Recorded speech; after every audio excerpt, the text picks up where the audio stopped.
Good morning, everyone. It is 9:03 on Friday, August 29th, and I would like to call this meeting to order. Please stand and join me in the Pledge of Allegiance.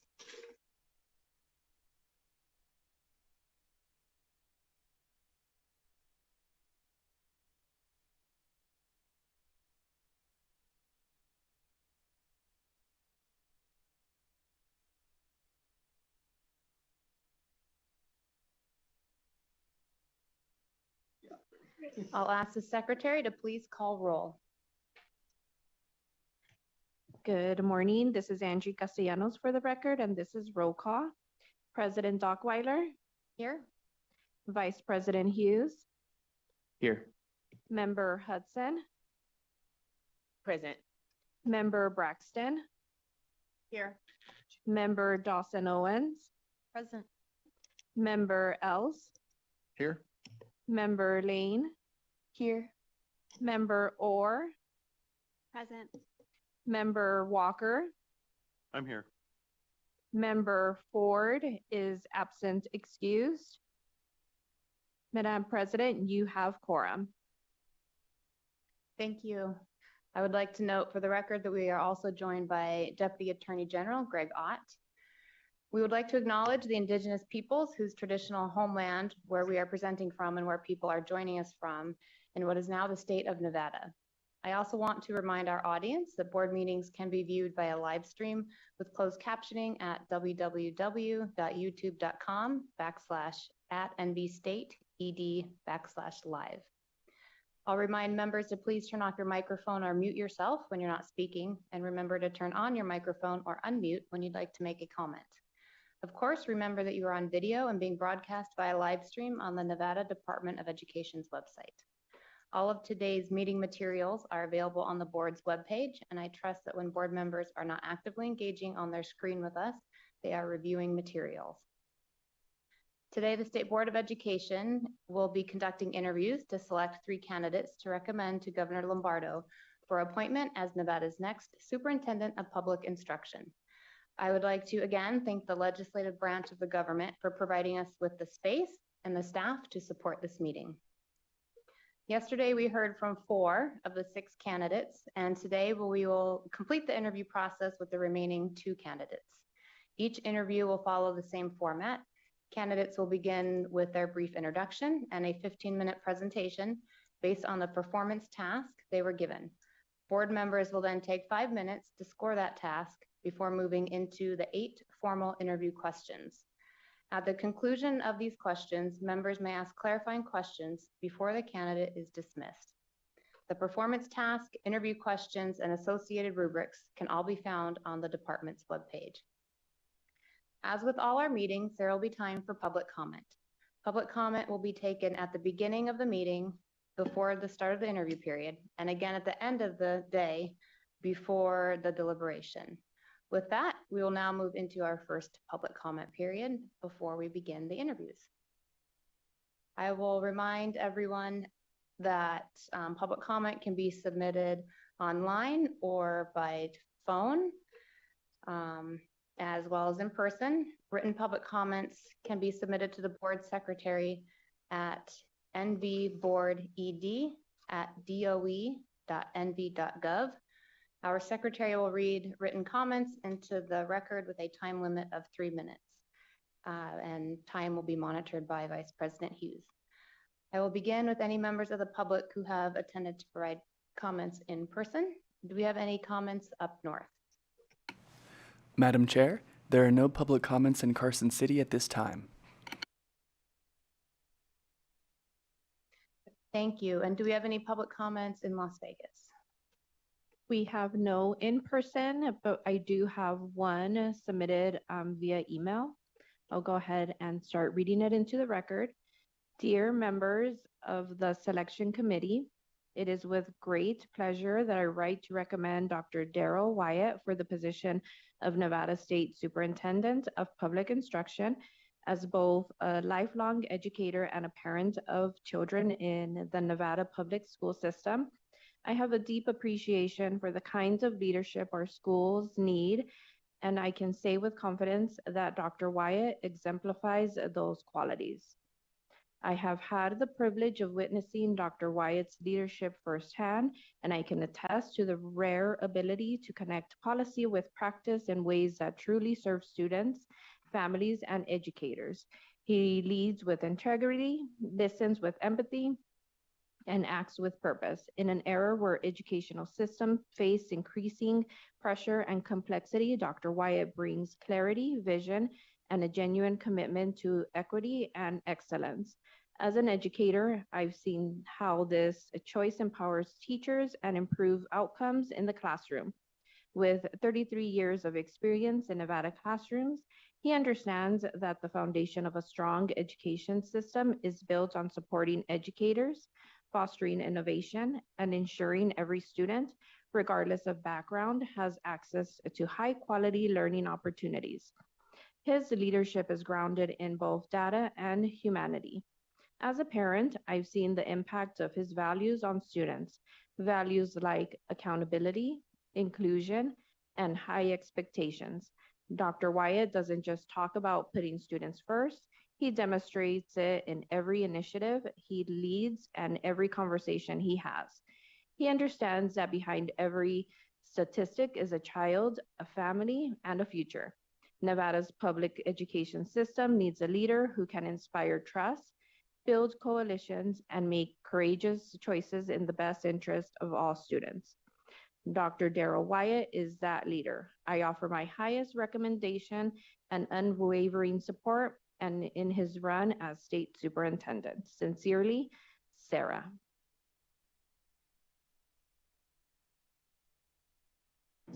Thank you, Board Secretary. With that, we will move on to agenda item 3.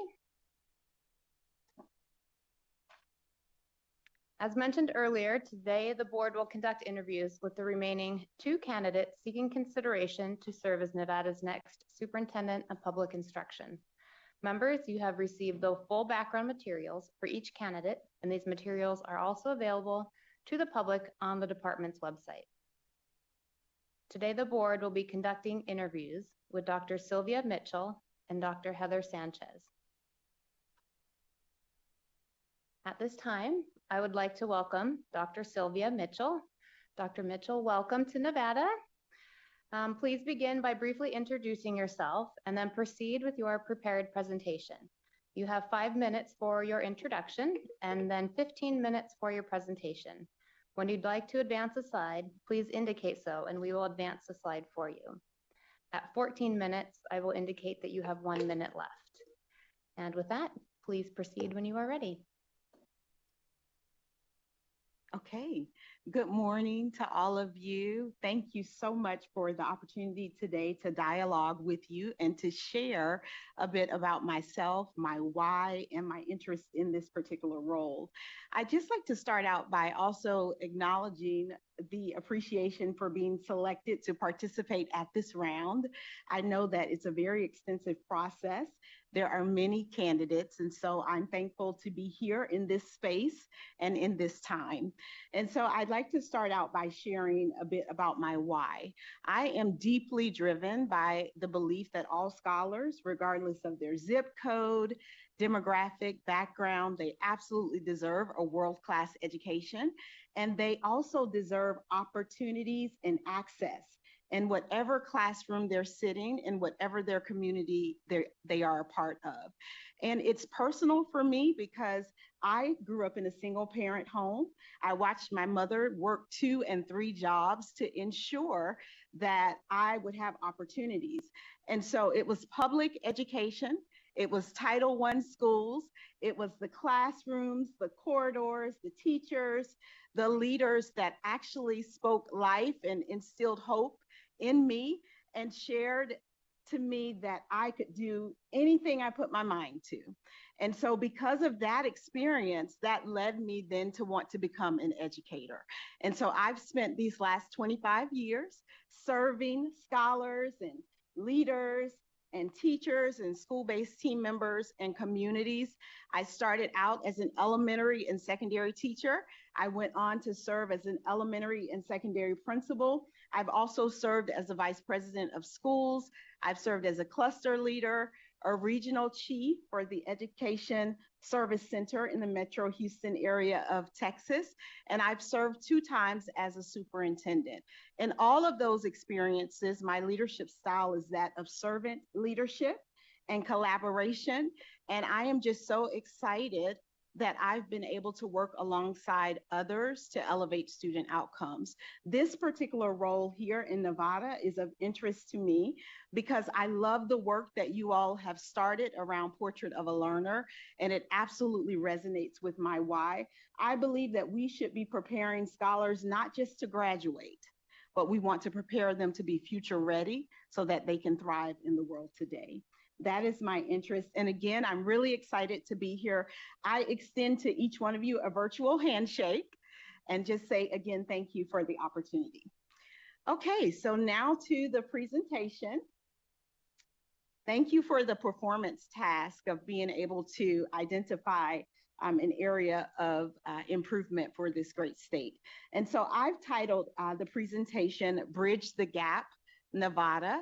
This is a 3-year statewide opportunity initiative. Next slide. And so I'd like to start out with what I believe is a great commitment, and that is the promise that every Nevada student, regardless of zip code, background, or learning needs, that together we will create an educational system where opportunity is not just the goal, but is actually the foundation. Advance. And so the contextual foundation of this presentation is, I do want to just acknowledge that you all have done great work and have some excellent frameworks that are already in place. As I've referenced the Nevada Portrait of a Learner, I've read the statewide plan for the improvement of pupils. I know that there has been recent work done around reading. And so there's great opportunity here and there are existing frameworks. My idea is that we bridge the gap by elevating those frameworks into one cohesive opportunity-focused system statewide.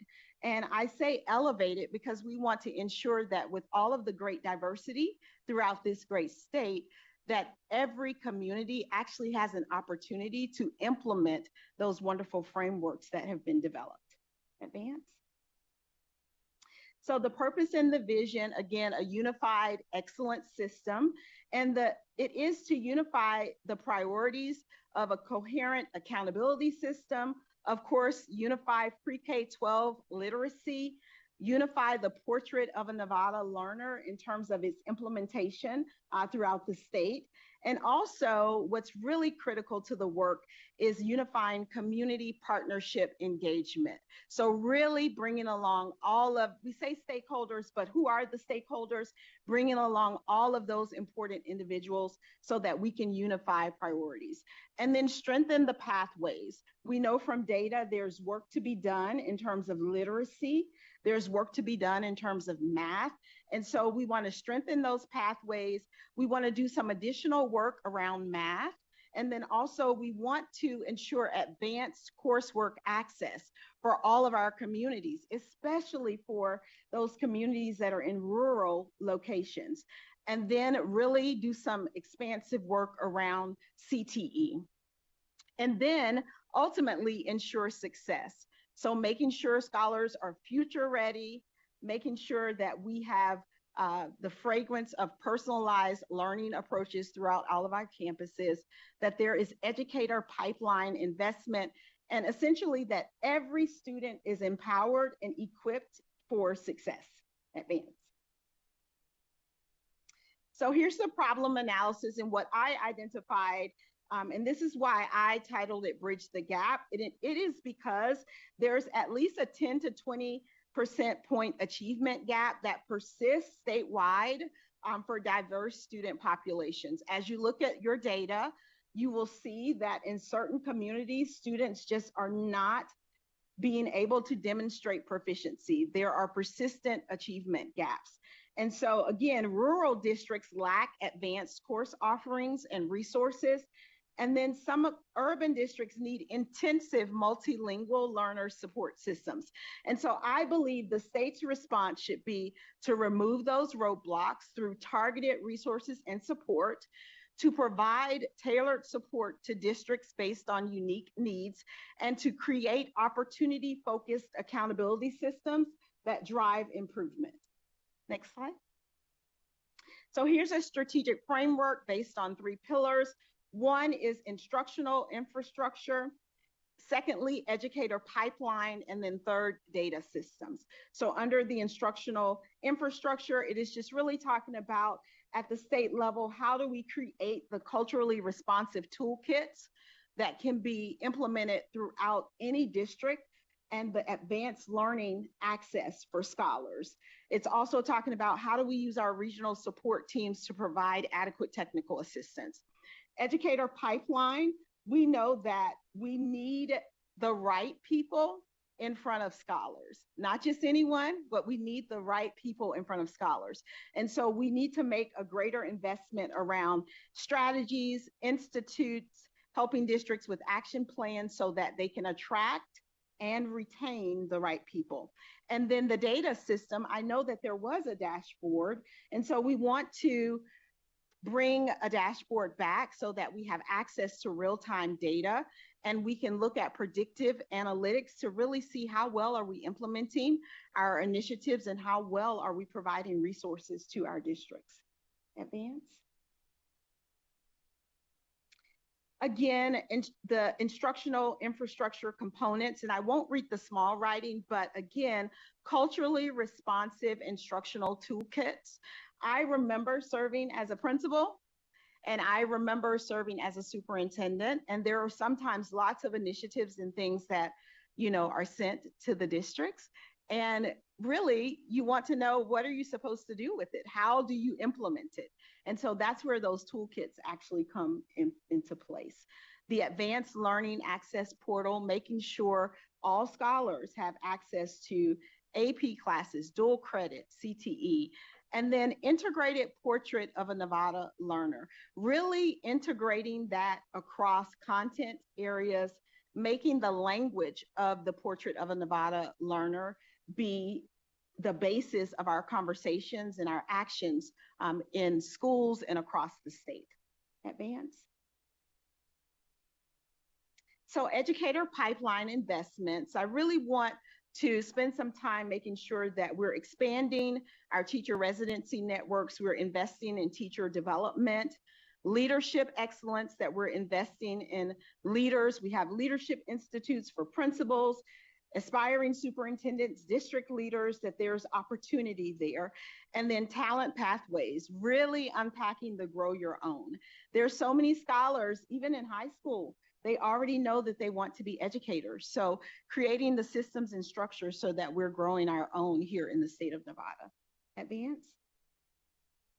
For the data systems, again, I just spoke about bringing back a dashboard that helps with predictive analytics, also helps with gap tracking, and then regional support. So being able collaboratively as a team to have a dashboard that we can look at and see how well are we implementing everything that we've developed, how well are we supporting others, and essentially what is the actual ROI? What does this mean for scholars? Does the data show that what we've developed, it's actually working? Advance. So I've broken it down into 3 years. Year 1 would be foundational building and pilot programs. And this is really to get an understanding of what already is in place here in the state of Nevada, and to build out a plan for how we ramp it up and we ensure adequate implementation. Next slide. Year 2 is the rollout and system integration. So conducting the statewide rollout of those toolkits, expanding the AP access, the dual credit access, developing and implementing those leadership development institutes and teacher development institutes. And then for year 3, advance please. This is where we scale, sustain, and achieve. So making sure that we at this point attained 100% broadband access across the state of Nevada, especially for our rural communities, because we know that this is how we can eliminate the digital opportunity gaps. And we want to ensure that advanced coursework is offered. I think it's important for us to publish an annual gap closure report where we demonstrate the measurable reduction in achievement gaps across key student subpopulations and really expand our grow your own pathways. Advance. And here are some success metrics. So 5% annual gap reduction, 100% rural course access, 10% retention increase of our teachers and our leaders, 85% portrait implementation. And this, of course, is looking at our multilingual learners, advanced coursework, our career pathways. Advance. And then opportunity-focused supports for key populations, wanting to make sure everything that we've developed and that we've planned, we're doing it with the students in mind. So making sure that we are planning things for students with disabilities. When we talk about Portrait of a Nevada Learner, we should be talking about all of our students, English language learners, and then making sure that we have some type of Nevada Leadership Alliance, really pouring into our leaders and helping them become instructional leaders so they then pour into their teachers. And people want to come to Nevada. They want to come here and they want to stay. Advance. Here's a proposed budget overview that just has categorical allocations. And so you'll see here a large percentage in the teacher residency network or teacher pipeline, because we really need to attract the right people here. And then instructional toolkits and resources so that districts have what they need to ensure success. And then we have the broadband expansion, leadership institutes, retention incentives, data systems, and evaluation. Advance. And so as I'm coming to a close, again, every student opportunity guaranteed. And this is very high level, but Bridge the Gap Nevada will ensure opportunity is no longer dictated by geography, background, or circumstances across the state. Next slide. I will end again with what I started with, which is what I believe should be a commitment, and that is success measured by every child's achievement. So Bridge the Gap Nevada is the promise that every Nevada student will succeed regardless of zip code, background, or learning needs. I believe that together, collaboratively, we can create an educational system where opportunity, it's not just a goal, but it is actually the foundation. Thank you. Excellent. Thank you, Dr. Mitchell. Please remain seated, have a drink of water. We are going to complete our rating forms, and then we'll be back with you in just a few moments. Thank you.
All right, thank you, board members, for submitting your responses.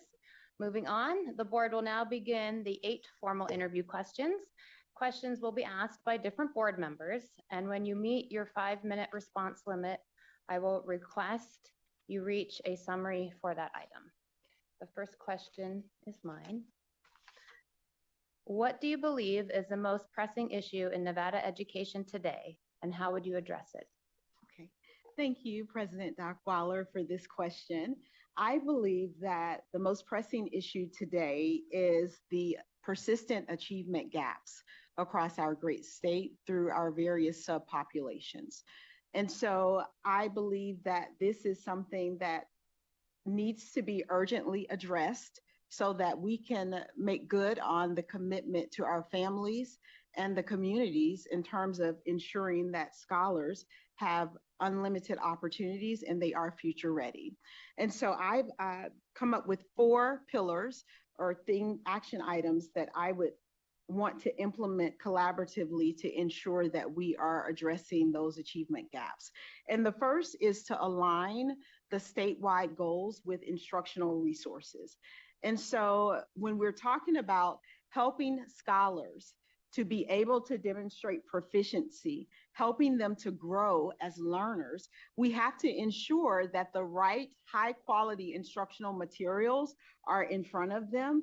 And then we have to connect the dots for teachers and leaders, ensuring that there is alignment of those particular resources to the goals and to state standards. So the first place is to align statewide goals and make sure that we have strong foundations in terms of curriculum. Also to make sure that those materials, those strategies, the systems, that they're accessible by all. So we don't want to only have great things that are able to be implemented right here in Las Vegas, but we need it to be implemented throughout the entire state. And the second thing is to strengthen the educator pipeline and leadership development. So when we talk about what needs to happen in classrooms for scholars, none of those things are possible if we don't have the right people, the right teachers in front of those scholars. And if we don't have the right leaders in the buildings, and if we don't have the right leaders at the district office. And so we need to strengthen that pipeline. And I propose that we want to expand our partnerships across universities and colleges. We want to expand our partnerships with some of the non-traditional teaching corporations that help individuals obtain their teaching certification. We also want to make sure that we have leadership development. So we want to make sure at NDE's level that we have a great offering of professional development that teachers and leaders can actually be a part of, that is useful to them, that actually helps them understand how to implement Portrait of a Learner, how to implement the high quality instructional materials, how to lead instructionally. The third thing is target resources where we need them the most. So that is really looking at the financials and really making sure that we have a formula that is fair, that ensures opportunity for all. And then finally, we want to expand whole child supports. And so when we talk about scholars, we're also talking about social emotional learning. We're talking about mental health supports. We want to make sure also we have those supports for our teachers and our leaders. And so when we talk about the Portrait of a Learner, we want to embed those whole child supports in those frameworks. And I want to make sure that we're connecting the dots in terms of partnerships throughout our community that can actually support these districts with the implementation of these great pieces. I think that those 4 action items will help us jumpstart helping districts be able to close some of those achievement gaps. Okay, I'm up with the next question. Member Hughes, thanks so much for being here. So how familiar are you with Nevada's Portrait of a Learner and relevant national frameworks? How would you ensure that Nevada's approach continues to evolve while remaining grounded in a whole child philosophy? Looking ahead, what is your vision for the Portrait of a Learner over the next 5 years, and how would you measure meaningful progress towards that vision? Okay, Thank you, Vice President Hughes, for that question. I actually want to start out by saying what my vision is looking ahead. And that is, I believe that the state of Nevada can certainly become a national model for the portrait of a learner. And I say that because as we look at other states, and my belief is that Nevada should not be like any other state, but when we look at other states, there are a few other states that have adopted the portrait of a learner, and they're still working through pieces of how that should look in their state. However, as I've evaluated the work that Nevada has done around the portrait of a learner and how you engage so many stakeholders in the process, I really believe there's an opportunity to continue that engagement and to really create what could be looked upon as a national model for implementation. Having said that, I'm excited that you all have adopted this framework because, as I said initially, I believe that we should be preparing students not just to graduate, but we want them to be future ready. And the portrait of a learner, it brings those competencies in that teachers should be working through curriculum and teaching students so that they possess those competencies, which will help them to thrive today and tomorrow. And I know that it is aligned to several national frameworks. I'm familiar with those. As I'm thinking about over the next 5 years, how I would lead in terms of increasing the rollout throughout the state, I'd say one is that I'd want to ensure that we have listening sessions. And so I think that there needs to be some visibility and visits around the state to the districts to hear from superintendents about how they're feeling about the portrait of a learner, how do they feel about the implementation, where do they see that they will need support, so that then at the state level, we have the framework, but we need to outline the strategy, we need to outline the systems and the processes over the next couple of years, correlate it with our curriculum so that it is easily implemented throughout the state. We also need to have conversations about how teachers are able to get the certifications. Like, what does that mean as part of the portrait of a learner? And again, I think it's making the action plan relevant and actionable, because the last thing we want is for this great initiative to just sit on the shelf somewhere, or for it just to become, a buzzword when you're talking to people and they're saying, oh yeah, we adopted portrait of a learner, and that's it.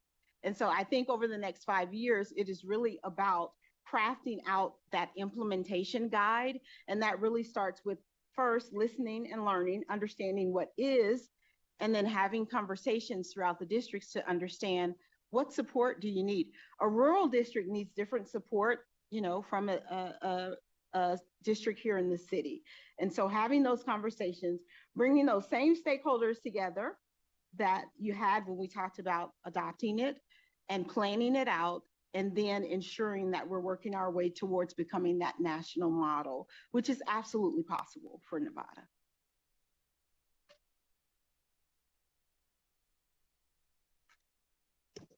Thank you for that. Member Hudson, for the record, what is your strategic vision for improving student outcomes in Nevada, particularly for our underserved students, student groups such as multilingual learners, students with disabilities, and students experiencing homelessness? Okay. Thank you so much, Ms. Hudson. My vision, of course, goes back to Bridge the Gap, Nevada, but it is to actually ensure that all scholars have an opportunity to achieve in an equitable way. So it is to ensure that over the next couple of years, that every scholar, regardless of whatever designation is associated with who they are, that they have the opportunity to actually succeed. And so for me, that means that there are 3 priorities that we need to focus on. The first, of course, is ensuring universal access to high quality instructional materials. We need to make sure at the state level that we prioritize ensuring that the right curriculum and resources are available to our districts. And I do just want to pause here and say, based on my experience having served as a principal, I don't believe that it is necessarily our responsibility or a good leadership practice to absolutely tell someone how they should do it. But I do believe that we should be a great partner and resource. And so for me, that means, of course, we need to have the conversations. We need to understand the needs, but we also need to plan with differentiation. And so that's understanding as we're talking about the implementation of high quality instructional materials, then what are the resources, the guides, the crosswalks, the assessment tools? How do we pull all of that together so that we're providing it as a resource to the districts and they have what they need to ensure those high leverage instructional strategies are evident in the classrooms and students are learning and teachers can teach. The second pillar is around prioritizing accelerated learning strategies. And so we are still, as a nation, recovering from COVID. You know, when we look at data, we look at our middle schoolers now, they're the ones that, you know, were on the computer trying to do like the foundational grades. And so we still need a plan to accelerate learning. And so I believe at the state level, we want to provide the strategy, the systems, the toolkits to districts so they understand how to implement intervention and enrichment while also exposing students to grade level materials. And then thirdly, we want to align resources and we want to ramp up professional learning. It is the professional learning that is absolutely critical for teachers and leaders so they understand how to implement the frameworks. I always say that if the professional learning is not good or it's not relevant, it's not benefiting the teachers, it's not benefiting the students. And so we have an awesome responsibility to ensure that we create these professional learning opportunities that we roll out to the districts that really speak to our commitment in terms of bridging the gap. Thank you for your answer. This is Member Land for the record. Your next question is, describe a time you led a large-scale effort that significantly improved student outcomes. What measurable results did you achieve? What strategies did you use? And what was your role? How did your efforts close achievement gaps across various student subgroups? Okay, thank you so much, Member Land. And it's really nice to have a student here today. This is exciting. It speaks to Nevada's belief in their scholars and their ability to be able to thrive in the future. Thank you for that question. And so I'll reflect again, as a former superintendent, I had an awesome opportunity to lead a district-wide literacy turnaround initiative. When I served in that particular district, I immediately noticed that in the state of Texas, we reference the students as emergent bilingual, but our emergent bilingual students and our students with disabilities were only demonstrating proficiency in literacy at 35%. And I thought, this is terrible. We're not even ensuring that at least half of our students are reading, you know, on grade level. And so for me, then my task was I wanted to implement a district-wide literacy initiative that would, one, elevate the reading proficiency for the scholars. Two, it would also build their confidence.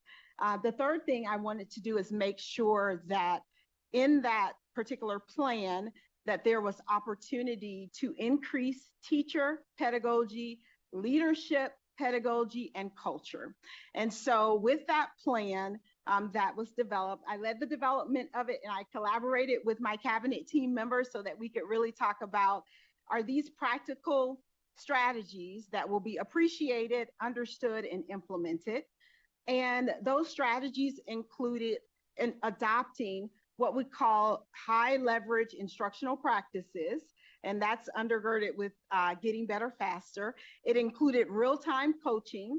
It included us reallocating some of our funds so that we could purchase decodables that could be used during reading. And I will say that one of our struggles, of course, was we didn't have any more ESSER funds. And so, you know, we were really trying to figure out, you know, where can we pull from here and there. But In addition to that, another strategy was making sure to ramp up professional development so that teachers understood how to teach reading. How do you teach scholars how to read? And so in doing that, within that particular plan, it helped to establish a clear vision and focus for reading instruction for the district. And it provided the framework, which included look-fors, it included the strategies, it included the how. So it helped to give the resources of what needed to be done. For the leaders, it included real-time calibration walks with real-time coaching. And so I'm a very hands-on person. I actually enjoyed walking with them and being able to go in the classroom and ask, what is the high leverage practice that you would actually coach this teacher on to increase the reading instruction here so that we get outcomes? I'm happy to say that with that implementation, within 1 year, we saw double-digit gains. And so we went from 35% proficiency to 55% proficiency. Also because the district was very diverse and there was chronic, there just was a chronic cycle of students not performing well. So the culture was very low and teacher retention was low. So another outcome was that we increased teacher retention by 10%. So we went from 60% to 70% the first year. The next year we went up to 90% retention. And ultimately we increased capacity. And what that said to me is that when you have a structured system, you have the resources, the strategies, the coaching, and you make sure that you provide that feedback, that you can ensure that classroom environments actually elevate student outcomes for all children, no matter where they start.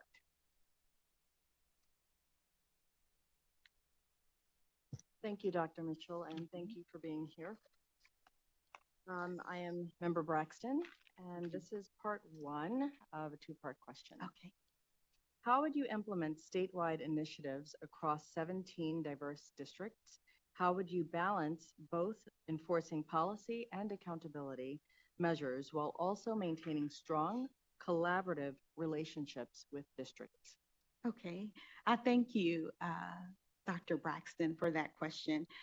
For this particular question, I just want to start out by sharing my belief around the importance of relationships. I believe that it is important to build, and it takes effort to build lasting relationships, and I believe that collaboration is essential. And so as it relates to implementing statewide initiatives across 17 diverse districts, I would ground that in 3 essential pillars. And the first is clear and consistent communication systems. And so for me, that means implementing regular executive briefs. It means implementing a monthly superintendent call, which is like a Zoom meeting where we're sharing, those initiatives. We even get a chance to have other superintendents highlight some of their work, but it's about creating that two-way engagement of communication. I think the other piece is making sure from the state's perspective that every accessible website resource, it is up to date, people can access it and they can get the information that they need, that I am clearly communicating with them and that I am available to answer questions, that our regional teams are available to support. I will say also that visibility is very important. And so one of the things that I always do within the first 90 days is the listen and learn. And so for me, that is going out and visiting, it is connecting with the districts to understand what's going on, and then to continue that cadence and actually in the communication, not just sharing the what, but sharing the why, and then collaborating to understand the how. That is really important. I would also leverage my experiences as a principal for many years as a superintendent, and I really do understand what it feels like to receive a mandate or an initiative without information. That's not fun. And so I'd make sure clear, consistent communication. The second thing is regional support and strategic customization. And that comes in because it's an initiative maybe that needs to be implemented across the state, but there has to be support to figure out how to implement it in the different areas, because it's not a one size fits all. Like, as we say, no school looks exactly like the other, no district looks exactly like the other. So even though we have this initiative, then I am saying that I'd want to spend some time to make sure that the regional support, our technical assistance, that we are able to help the districts customize how that implementation looks. And the third thing, again, is just the two-way engagement and the feedback integration. So this is keeping the lines of communication open and making sure, some people would say it's over communicating, but it's just making sure that there's an understanding, not just of the what, but of the why and the how, and that there are several resources, and then providing the space for individuals to articulate where they see challenges with it, and then collaborating together so we figure out how we customize the support to ensure their successful implementation. Thank you, Dr. Mitchell. Ms. Member Dawson Owens with the part 2 of that question. As state superintendent, how would you leverage state policy, funding, and partnerships to create the conditions that improve educator retention across Nevada's diverse districts? Okay, thank you so much, Member Dawson Owens. And so again, I'd start out with my belief around transparent communication. It's absolutely essential. I also believe that visibility is key. So making sure that I am visible, making sure I'm involved, making sure that I understand, that I know, and that I'm cultivating authentic relationships. I think that that's critical to ensure that there are these partnerships built with every stakeholder. This includes our legislators, our business leaders, our civic leaders, our college connections. It also includes like our clergy, it includes our parents. And so my response to that, of course, visibility, it is clear communication, it is being involved in knowing, understanding what's going on. And then from that, being able to clearly communicate with the different stakeholder groups so that we are seen as a trusted partner. I believe that it is important for me to do my homework and research so I'm knowledgeable about what's going on, knowledgeable about the perspectives of others, and that I show up physically in those spaces and at those meetings so that I can get an understanding of what is important to others. And from there, then I collaborate with all of you and other stakeholders so that, again, the messaging is clear and they see us as a trusted partner. I believe that that is also critical when we're talking about lobbying for financial support, when we're talking about lobbying for certain bills and things of that nature. I believe that I need to make sure that, again, I'm visible, clear communication, and that I'm establishing those trusted partnerships so that they see us as a trusted partner in the process.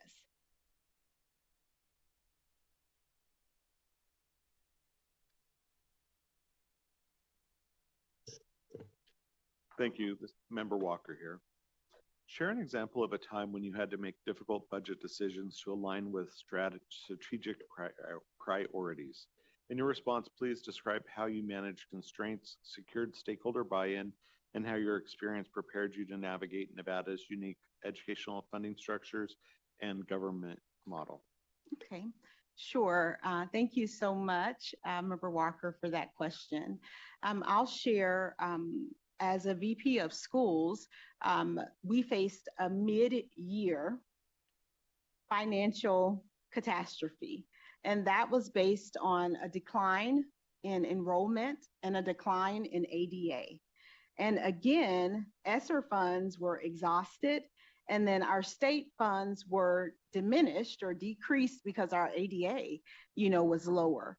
And so my response to that, again, I believe in collaboration, And I want people to be a part of the process. I don't just want them to sit at the table. I want them to actually engage in conversation. My response to that, first and foremost, was to clearly communicate what our situation was. And so I'm a person, I don't like surprises. I like to get ahead and be able to craft the story. And so I think the same for those that I'm serving. And so I wanted our parents, our business community, you know, the civic leaders, all of the important individuals that support the district, I wanted them to understand what was going on in our district. So I started out with a clear communication around this is what's happening, this is why, and this is what we're facing. And from there, I invited them to be a part of a steering committee where we would be able to have several sessions and we could unpack the budget. We would be able to actually evaluate where we're actually spending our money. We were able to look at the decreases. What is the decrease in terms of dollars? How does this affect our 3 pillars? And so, of course, in our conversations, we always want to keep at the forefront of our mind elevating student outcomes. We want to put students first. We also want to keep in the forefront of our mind making sure that we maintain our commitment to educators, school-based team members, and leaders as far as their improvement and their leadership development, and then also the commitment to the community around making sure that our district was actually a place that people want to send their children. And so we had several steering committee meetings. Again, started out with, this is our issue. We grounded it in, this is our strategic plan that we started the year out with. These are our strategic priorities. This is where we're seeing our budget shortfall. And now let's kind of collaborate together to see where we can move funds around, where we can decrease in certain areas, and then let's brainstorm about where we can reach out for philanthropic support or write other types of grants. I feel like my process of first communicating what the situation was, and then of course inviting them to the table to have a conversation, that is what got the buy-in. I also invited teachers, I invited campus leaders, and I invited students so that they could also weigh in on some of the items or the categorical items that we were looking at potentially shifting funding away from. I'm excited that we were able to work together to mitigate that financial decline in the middle of the year. We continue to work on attendance. We know if scholars don't come to school, then you know your state funds are limited. We continue to work on attendance, and we continue to keep our commitments around our pillars at the forefront. We did cut in some areas, but we didn't cut people. And we maintained our commitment to ensuring that all scholars had access to high quality materials. And I continued those steering committees where I could provide updates and reports, and we could continue to talk about the process. And then we talked about what does this mean for next year?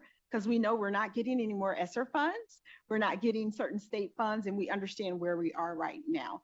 I think that experience, working through that with the district, I am certain it helped with our culture, because individuals were saying normally we just get an email that tells us what is. We appreciate the fact that we were invited to be a part of the conversation.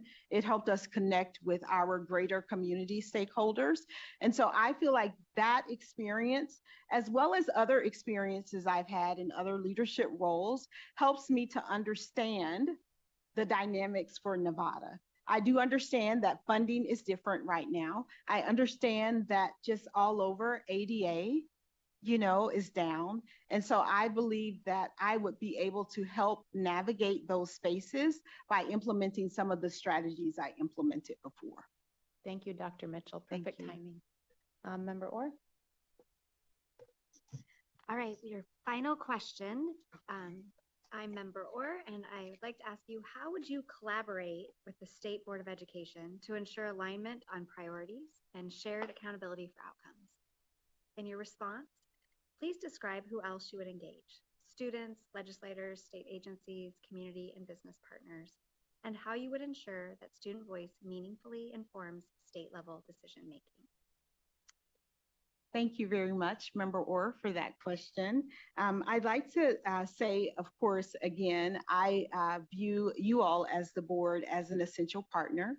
I believe that it is imperative that we have a unified message and that we're collaboratively working together. And so in order to ensure alignment on priorities and shared accountability, I'd want to start out by us working together to really outline and understand what is our framework, what is our plan, what is it that we want to achieve, what is our strategic priority. And so collaborating together to identify our strategic priorities and our strategic direction, we then can work together to develop those key performance indicators and those metrics. I feel like in doing that, we are developing a thought partnership, and then we would be building trust with each other so that we are collaboratively working together, transparently understanding the work that is laid before us that needs to be done. In addition, I want to fully understand what you all expect of me if selected for the role, because I want to be able to implement with excellence so that the districts that we serve throughout this great state, they really see us as partners, not just as, you know, a regulatory body, but they see us as partners. They feel comfortable asking questions, and they really see and know that we believe in their ability to succeed and that we're committed to ensuring that process. And so again, I believe that starts with collaboration, collaboration, collaboration. It is building the relationship, it's transparent communication, and it is building that partnership around strategic vision and priority. And so I would welcome and look forward to that collaboration. And I think essentially we would be working hand in hand together so that this great state of Nevada, they not only see by reading or by watching or hear the support, but they feel it, and they feel that unified vision of elevating opportunities for all scholars, no matter their zip code. All right, well, thank you, Dr. Mitchell, for all those wonderful responses to our 8 questions. Right now, I'll open up to the board. Are there any clarifying questions that anyone would like to ask Dr. Mitchell? Seeing none. Well, on behalf of the board, I want to thank you for your time today and for all the interest that you have in serving as the next State Superintendent of Public Instruction in Nevada. Do you have any closing comments you'd like to share with the board?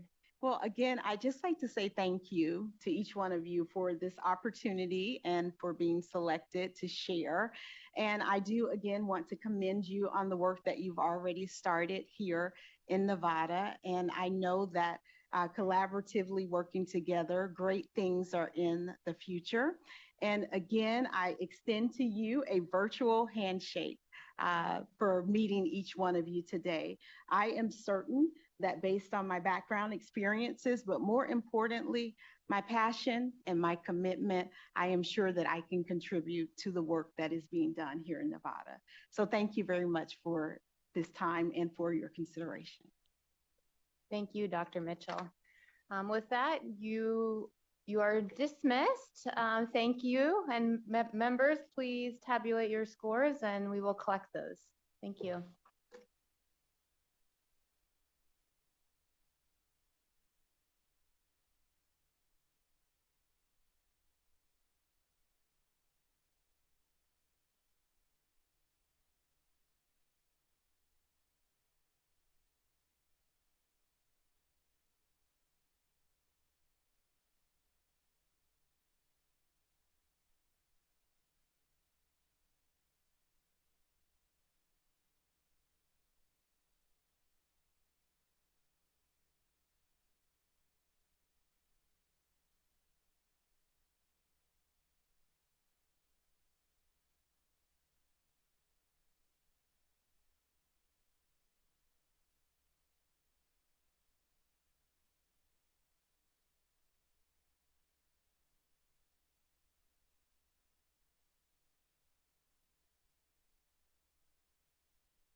Hello, everyone. For those listening online or those in person, we are just taking a brief 20 to 30-minute break while we wait for our next candidate.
I just turned it on.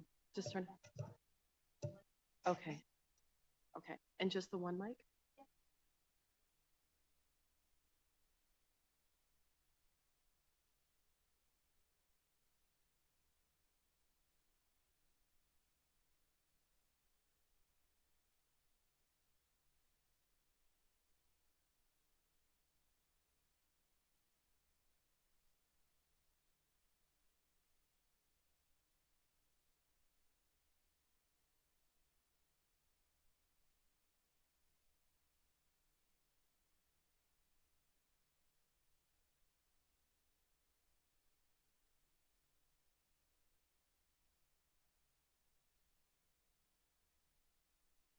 All right, everybody, welcome back in person, online, and our members up here. So now we will move on to our final candidate. We have Dr. Heather Sanchez with us today. And Dr. Sanchez, please begin by briefly introducing yourself and then proceed with your prepared presentation. You have 5 minutes for your introduction and 15 minutes for your presentation. When you'd like to advance a slide, please indicate so and we will advance the slide for you. At 14 minutes, I will indicate that you have 1 minute left to conclude your presentation. Please proceed when you are ready. All right. Well, good morning, everybody, both here in person and anybody that's tuning in. I'm very happy to be here with you all today. My name is Dr. Heather Sanchez, and I want to thank you for the opportunity to interview for this critical role as your next State Superintendent of Public Instruction. It's truly an honor to be here with you all today. Over the course of the last 20 plus years in my career, I've served in just about every educational capacity. You can see that I've been a classroom teacher, I've been an instructional coach, I've been a program coordinator, I've been a school principal. I've served as an executive director of schools and a chief of schools, overseeing a large portfolio of schools. And I currently serve as chief operations officer, overseeing the entirety of operations for a large district. I've served in both urban and rural contexts across 3 different states and state accountability systems, and can confidently say there's no aspect of the educational process I haven't touched at some point in my career. I'm a seasoned educator with a strong track record of shifting policy into practice in order to accelerate excellence, access, and innovation for every single student. Next slide, please. But what you won't see from my resume is why I do the work that I do. And I think that's every bit as important as the what. I'm a child of the desert and the mountains, born and raised in New Mexico. My grandfather entered into the Llano Estacado part of the state before statehood in a covered wagon, a poor ranch hand chasing opportunity. I myself am a product of Albuquerque Public Schools, attending Title I schools K-12, where resources may have been thin, but educators change lives every day, including my own. My own background is complex, and at one point, my 3 siblings and myself lived in a shelter with our mother. I'm the first generation in my family to earn a college degree, a master's degree, or a doctorate. And if you had told 10-year-old me that I would be sitting in this room in front of you today, interviewing to serve as your next state superintendent of public instruction, I would have told you you were completely out of your mind. And yet, here I am. I'm here because some educators saw something in me I did not see in myself, and who refused to give up on me, even though I had given up on myself. That's why I do this work. That's why I do this work. It's not for title, it's not for accolades, it's for kids. Every child deserves that. Every child deserves the kind of care and opportunity that can change the entire trajectory of their life. Every child deserves access to the highest quality learning experience, regardless of their zip code. That's why I'm here before you today. I believe that things work out the way that they should and for a reason. And I believe that my personal and my professional journey have prepared me for this role in ways I could never have predicted. It would be my greatest honor for the families of the great state of Nevada to entrust me with the care of your most precious assets, your children. It's time for me to come back to the desert and the mountains, and it's time for us to get to work. Thank you for having me today. Okay. With that, I'm going to take a sip of water, and I believe I'm ready to transition into my performance task. Angie, when you are.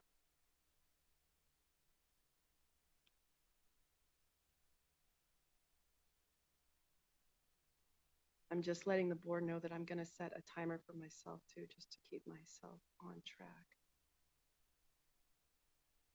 Okay.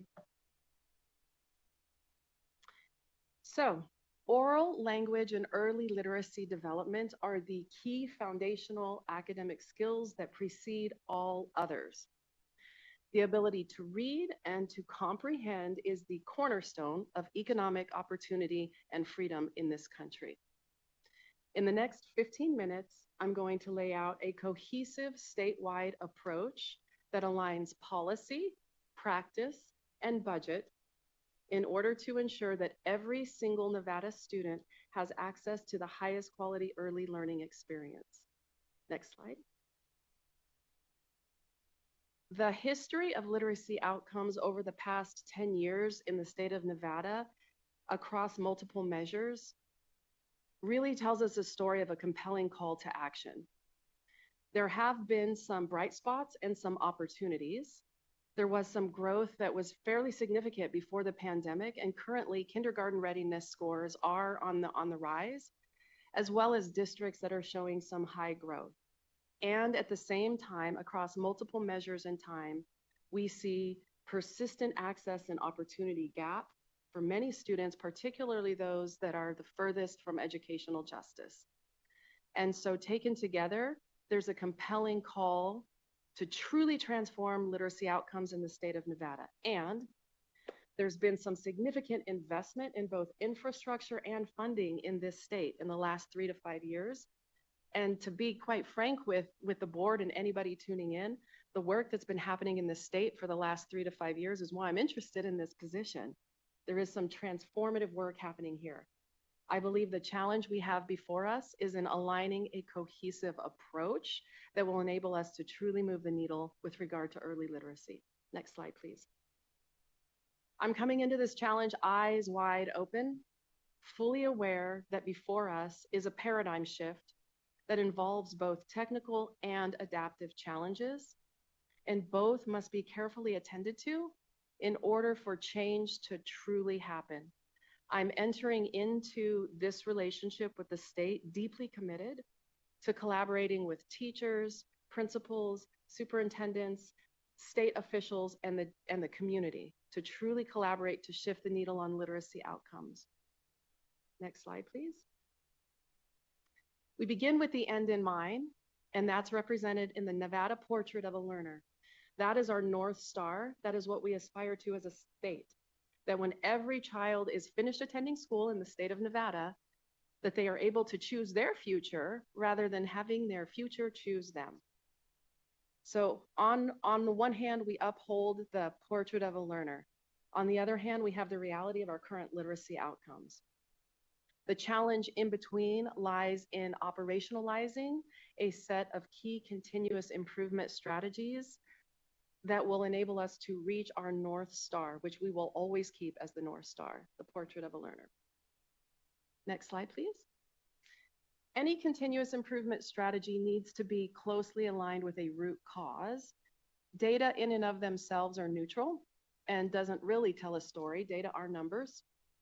The root cause tells us the story beneath the numbers, and any continuous improvement strategy must be aligned carefully so. There's been a lot of research done in this state in the last 3 to 5 years in the area of literacy and infrastructure as well as funding. And it tells a history of root causes around inequitable access or inconsistent access to both evidence-based, high-quality science of reading, both curriculum and pedagogy, literal access to early learning period, inconsistent alignment, and inconsistent MTSS or continuous feedback loops. So what you'll see in the set of continuous improvement strategies that I've laid out is a close alignment to these root causes and systemic barriers. Next slide, please. And there's been some fantastic work done in this state. So with the portrait of a learner at the center, we have some incredibly deep resources from which to pool as we think about the path forward.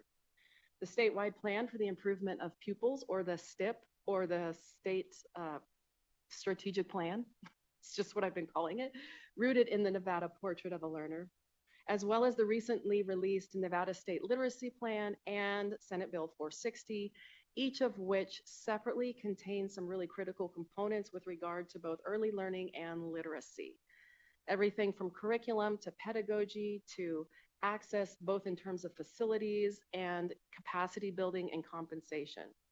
So as we move forward as a state, the trick is going to be in aligning these in a way that is cohesive and makes sense to the districts out there across the state.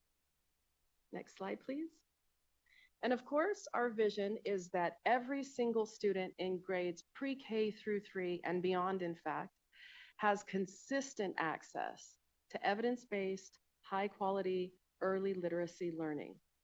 The theory of action there, the working theory of action, is that if we ensure that every child in every classroom across the state has access to this guaranteed and viable curriculum that is clearly evidence-based, that we will then shift the needle for students and close access and opportunity gaps. Next slide, please. These next 2 slides outline key continuous improvement strategies, as I previously mentioned, aligned with the root causes. The first strategy is, I'm referring to as a seat at the table, and it is quite literally that, ensuring that our youngest learners have access, both in terms of facility, the literal facility access, as well as the high quality programmatic access, particularly for our littlest learners across the state who have been historically underserved by early learning programs. So that's the key strategy, is ensuring access for our littlest learners, those who have historically lacked access. Strategy number 2, that evidence-based instruction. We know a lot about what works well in literacy instruction. In the last 5+ years, there's been a revolution around evidence-based approaches to early literacy instruction, and there's been some excellent work done in this state as well. We have a pretty good idea of what works. The curriculum and the pedagogical approaches. It's in ensuring that it is delivered in every classroom across the state so that every child can then access that rich learning.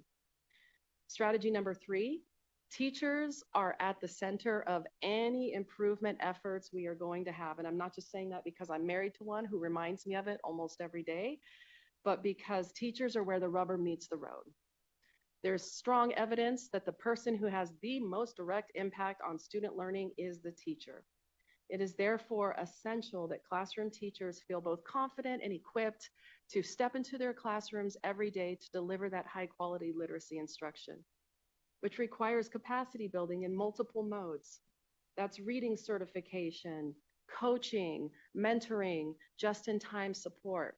Ensuring that our educators across this state feel supported and empowered to deliver that instruction is critical. Next slide, please. So on the one hand, you have the delivery of the evidence-based instruction consistently for every child in the state. On the other hand, you have the necessity for a feedback loop. And so it is essential that every teacher, every principal, every superintendent, everybody have a body of evidence that is real-time and relevant that can inform their decision-making processes so that then they can scale what's working effectively and make adjustments and provide interventions for things that might not be working as well. Strategy number 5 is centering families. Families are every child's first teacher. And it's essential that families across this state have access to resources in multiple modes and multiple languages so that they can then support rich literacy learning at home as well as at school. And last but not least, aligning policy, funding, and accountability. As I previously mentioned, there's a vast body of research with the STIP, the NSLP, Senate Bill 460. There's a lot of work that has gone on in this state. The trick is ensuring that it is aligned in a cohesive manner, which is going to be really essential moving forward. Next slide, please. In order to bring to life these continuous improvement strategies, we must have what I call enabling circumstances for the districts and the SPCA around the state.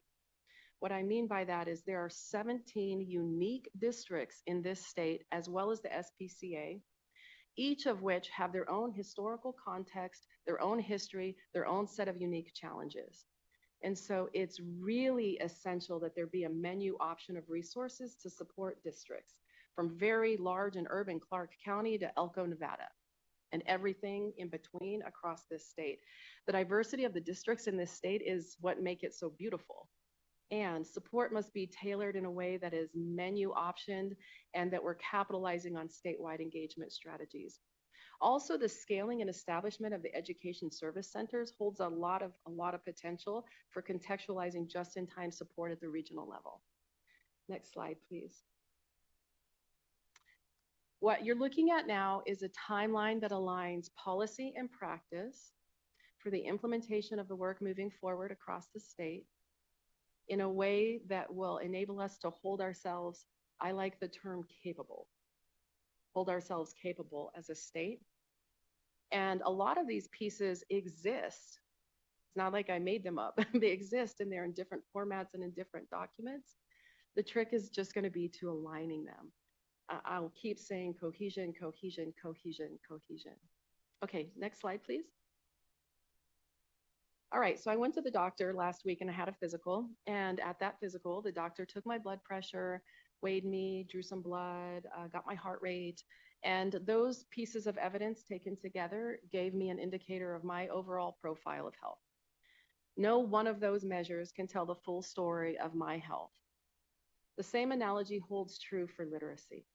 There is no one measure that's going to tell the full story of early literacy across this state. And it's really essential that districts and teachers, grade level PLCs, superintendents have access to a body of evidence, some of which would be very predictable, like state assessment scores, but also equally important qualitative data, one-on-one conversations, listening campaigns. All of this taken together will inform the process moving forward because it's iterative. We're never really done with it. And so it's not so much top-down accountability as it is we want educators to have access to rich and robust information to inform their instruction every day. So this represents a body of evidence approach. Next slide, please. Okay, so the money part. So the state of Nevada really has done some transformative work in the way that you think about the pupil-centered funding plan. And the resources are not unlimited, of course, but I will say, compared to many other states, the layered and weighted approach with which you think about per pupil funding is innovative compared to many other states, including the one I'm coming from. So as we think about moving forward in a way that has strong financial acumen, we have to just remember that a budget is an ethical document. A budget tells a lot about the core values of an organization, and this state has chosen to prioritize early literacy, which is applaudable, and the resources are not unlimited.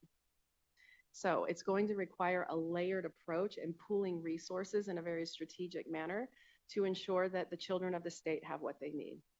That includes integrating the per pupil support along with targeted investments in early literacy, professional development, and facilities expansion. All of these components taken together in order to ensure that there's both the operational resources as well as the teacher compensation resources and professional development and per pupil allotment. Next slide, please. Which brings me to my last slide. As we think about the path forward for the state of Nevada, I am extremely optimistic.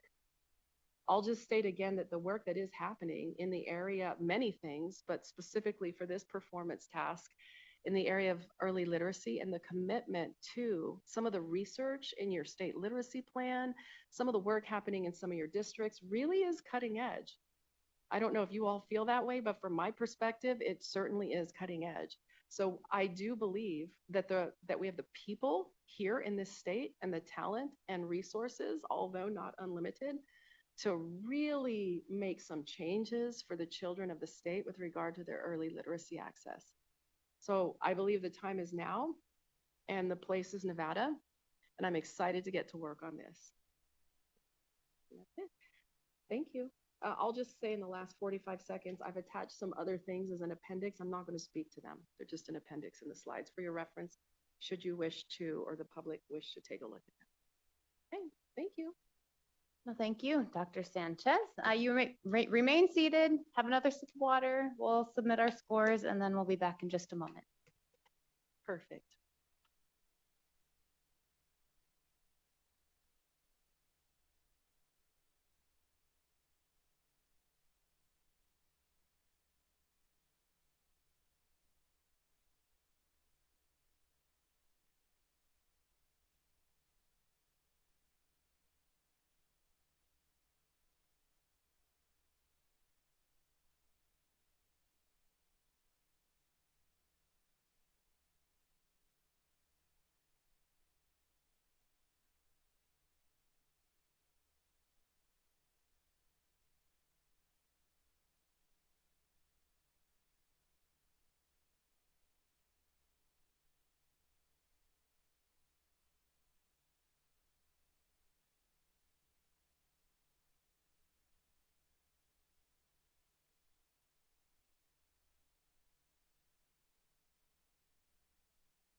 All right, moving on. The board will now begin the 8 formal interview questions. Questions will be asked by different board members, and when you meet your 5-minute response limit, I will request you reach a summary for that item. All right, so your first question, what do you believe is the most pressing issue in Nevada education today, and how would you address it? Literacy. If that wasn't fairly evident from my performance task. I think what I would say is that I'm coming to be before you today with a strong track record of both evidence-based instruction and innovation. And so I'll talk some more about that in some of the other responses. But at the end of the day, from my own experience as a student and my many years working to support implementation and scaling it by system size, everything from very small to very large systems, I do believe the most pressing issue in this state and in most states is ensuring that every child has access to high quality literacy instruction and can read and to comprehend. And I say that because I do truly think that literacy is liberation. If you can't read and you can't comprehend, nothing else is going to matter. And so I go back to, I'm always a teacher first, I think, at heart. And this is where you'll probably see that I spent some years as a literacy coach coming through. I'll get kind of en fuego about it, but it's true. It's true. I really do believe. And as I mentioned in my performance task, I do think there's been a lot of really good work done in this state. When I was digging into the state literacy plan that was just released, I mean, you can see teachers' fingerprints all over that and principal fingerprints, and there's some really good work there. And so I think what's promising for Nevada is that the way that the research that has been done, some of the organizations supporting the work, some of the work happening out there in the districts really is quite remarkable. And you are starting to see kindergarten readiness begin to shift. You're just not seeing it on state assessment scores yet because you wouldn't for kindergarten. And I think that, you know, in having a body of evidence that includes things like MAP, but also iReady, which I love, provide some resources for diagnostic instruction. So I think that addressing it is simply, well, it's not simple, it's not simple, but it is a cohesion challenge. It's a matter of ensuring that every educator has the curriculum and the pedagogy and the support, the ongoing support to deliver that instruction, and that we're supporting PLCs, and that as a state, we have really rich feedback loops so we can assess our own progress. So a lot of that I spoke about in my performance task, so I won't go I won't reiterate what I've already said, but that is what I believe is there are many things and many wonderful things happening in the state, but if this state can really transform literacy outcomes for students, everything else will follow suit. Thank you. Okay, thanks for being here. I'm Member Hughes. Have our next question. How familiar are you with Nevada's Portrait of a Learner and relevant national frameworks? How would you ensure that Nevada's approach continues to evolve while remaining grounded in a whole child philosophy?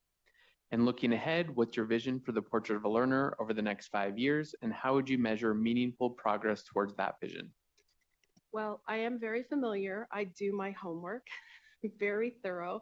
And especially because before I say much more, I just want the board and anybody that's tuning in today to know that I am very keenly aware that fit matters. And so I very thoughtfully looked at all of the research and the work happening in the state before I even considered applying, right? So I want you to know that. And so I'm very familiar with the Portrait of a Learner, and I think it has many excellent components and dispositions. The part that captures my attention the most is the empowerment part, because if students leave their schooling experience in this state empowered, that's everything. I know many adults that don't feel empowered, so I just want to anchor that, and I'm familiar with it. And I do think that it does stand as the North Star, and you backwards map from that. So the Portrait of a Learner tells us what we aspire to, and if not thoughtfully operationalized, it runs the risk of being a poster on a wall, which, you know, like any strategic plan, if it's not implemented and it's not actually used, it just becomes paper. I'm not suggesting that it is, but I am suggesting that's a risk. And so the challenge lies, so the Portrait of a Learner is excellent, as it should be, is going to be in backwards mapping the strategies in order to help us achieve that goal, right? Some of those I outlined in the area of literacy, but there are others, college and career readiness.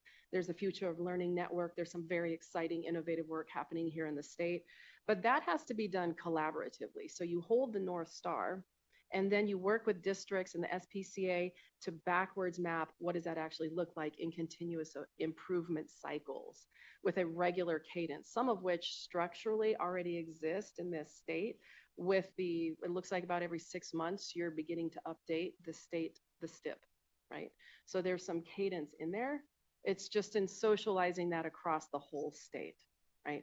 Because I'm gonna guess, I don't know for sure, but just based on the work that I've done so far, it's probably very inconsistent at this point across the state by district with regard to the utilization of the Portrait of a Learner, the knowledge or awareness of the STIP or the state literacy plan. So in my thinking, it really, and I'm going to sound a little bit like a broken record here, but it's the cohesion. It's bringing life to some of the really rich work in a way that is iterative and has some clear reflection cycles in it. And so that is our way of holding ourselves accountable in every district and then also at the state level, because the district outcomes are the state outcomes, right? Just like for a school principal, their student outcomes are their outcomes. For a superintendent, your district outcomes are your school outcomes. For the state, the school outcomes are my outcomes. So it becomes operationalizing that in a reflective feedback loop. Pause there. Bless you. No, you're fine. Thank you for that. Member Hudson, for the record, what is your strategic vision for improving student outcomes in Nevada, particularly for underserved student groups such as our multilingual learners, students with disabilities, and students experiencing homelessness? So I think that this is represented through, so when I say excellence, access, and innovation, this is the access part of the equation, right? Now, first, I'll speak to a little bit of some of the work that is happening here, and then some of the work that I've done in this area. So when we think about providing support for students who have been historically underserved across areas, there's a couple of components that are really important, and I'll just stay with the literacy example. So it's really important that students all have access to high quality tier 1 instruction. That is necessary, but it's not sufficient for all students. Okay, so it's like the foundation of the house. And so that's why the tier 1 high quality evidence-based literacy instruction is really, really important, because if we're not doing that, we're going to get what I refer to as false positives within our multi-tiered systems of support. That means students that are telling us they need intervention when in fact they didn't have high quality instruction in the first place. So you really have to make sure that that's in place, and this is where we look at intervention and support plans through multi-tiered systems of support for both social, emotional, and academics. And so that is the way that I think about it. So equity and student success begins with access in the first place, but we can't stop there. We then have to have feedback loops and a rich body of evidence, which includes talking to students to understand if they're not experiencing success, why that is, in a way that's diagnostic so that we can then provide targeted supports. So when you use the phrase, or you hear me use the phrase multi-tiered systems of support, or MTSS, oftentimes that just sounds like a new initiative. It's a process. It's a process of building on a strong house foundation. And the challenge there is that is harder than that's hard for grade level teams and PLCs, because they're sitting together and they have to have access to the right information. They have to have the time to reflect on it. So I think about it through the tier 1 instruction and the supportive structures for educators to collaborate, districts to collaborate, leaders to collaborate, and access to the right information. So it's a combination of all of those things, which includes the tier 1 piece having, students being able to access culturally relevant instruction that's both high quality, the whole notion of windows and mirrors of what they're learning at school, but also those feedback loops. And it has been my experience in my professional career that the devil is in the details. And what you wind up with is inconsistent feedback loops. So it's the consistency piece that we need to build on.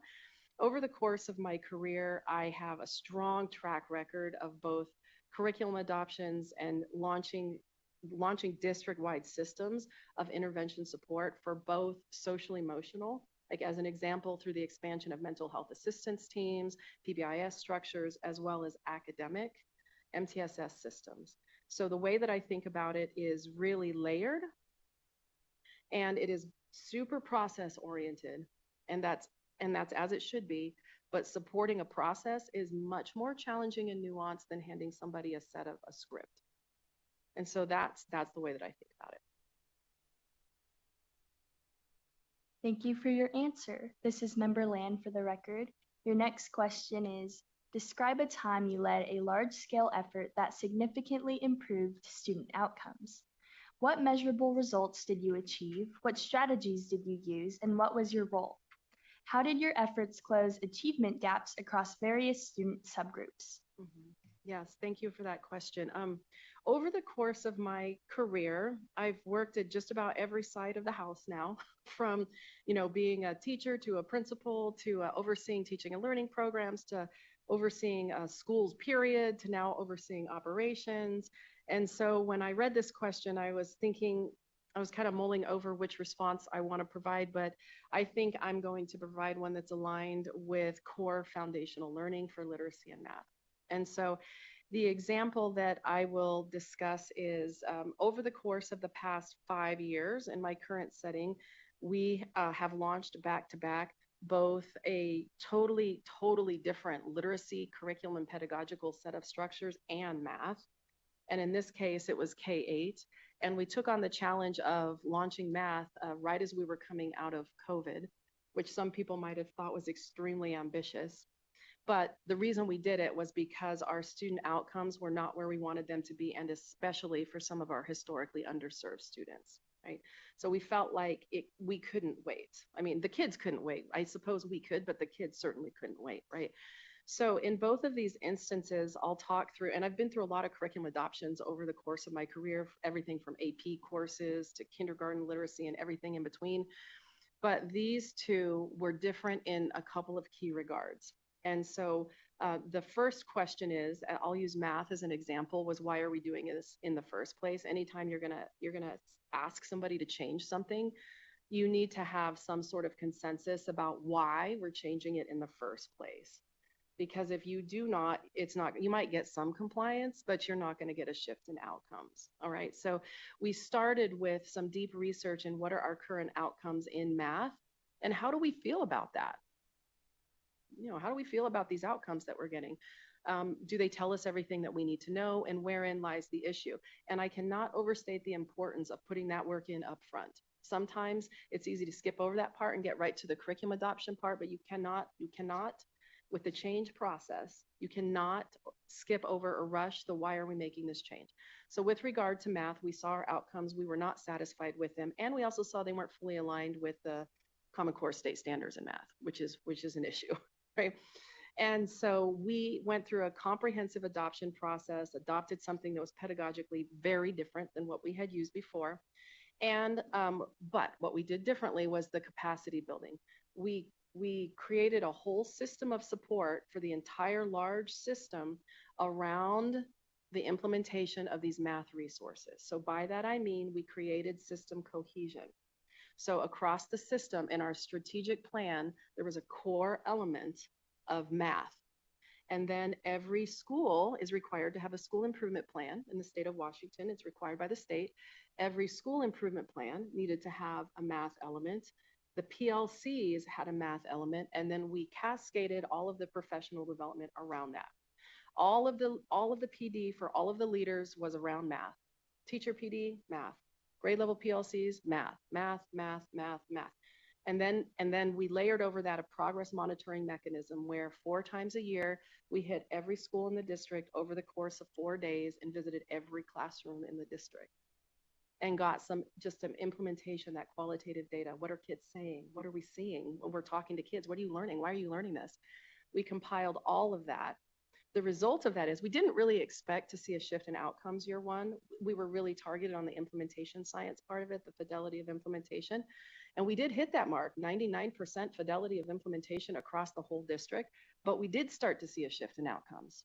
We did, as early as the first semester, with highest growth for some of our most historically underserved students, our students with disabilities, our students that are acquiring English, our students coming from low-income backgrounds, with no lag for our other students. So we replicated that program, we replicated that structure with literacy, and we're now in year 2 of that, and we've folded in the science of reading pedagogy, and we're seeing similar outcomes. So when I think about my role in it was system architect, strategic planner, but also I mean, out there in classrooms observing instruction and providing that qualitative feedback loop. And I'm really proud. I've been through a lot of adoption processes over the many, many years that I've been involved in education. That is by far the most effective. And it was the cohesion. It was the cohesion that made it work. So. Thank you. And hello, Dr. Sanchez. I am Member Braxton, and I have your next question. Perfect. This is part 1. How would you implement statewide initiatives across 17 diverse districts? How would you balance both enforcing policy and accountability measures while also maintaining strong collaborative relationships with districts? Well, first, I will wear a cape. No, I'm just kidding. Have to have a little bit of fun with it. This is where I think the fact, when I said in my introduction that my background has prepared me in a way that I wouldn't necessarily have been aware of at the time. This is where it's so valuable to me in the fact that I have worked in the state of New Mexico, right on the US-Mexico border. And currently I'm in Bellevue, Washington, which serves families from all over the globe, representing 121 countries. I mean, and everything in between, right? So I understand context. I did my superintendent internship at a small district of 3,500. I'm now in a district that's, you know, not like Clark County big, but big, right? So I've worked as a high school teacher, middle school, elementary. This is where I'm keenly aware that context matters. And you can't have a one-size-fits-all approach to any key change initiatives. But what you do need to have is some, I call it bounded autonomy. Like you need to have some through lines. These are the things we're all working on, but there's always context. So when you think about Nevada, 17 districts and the charter authority, right? By context, Washington State has 249, like a lot of districts. 17 is manageable.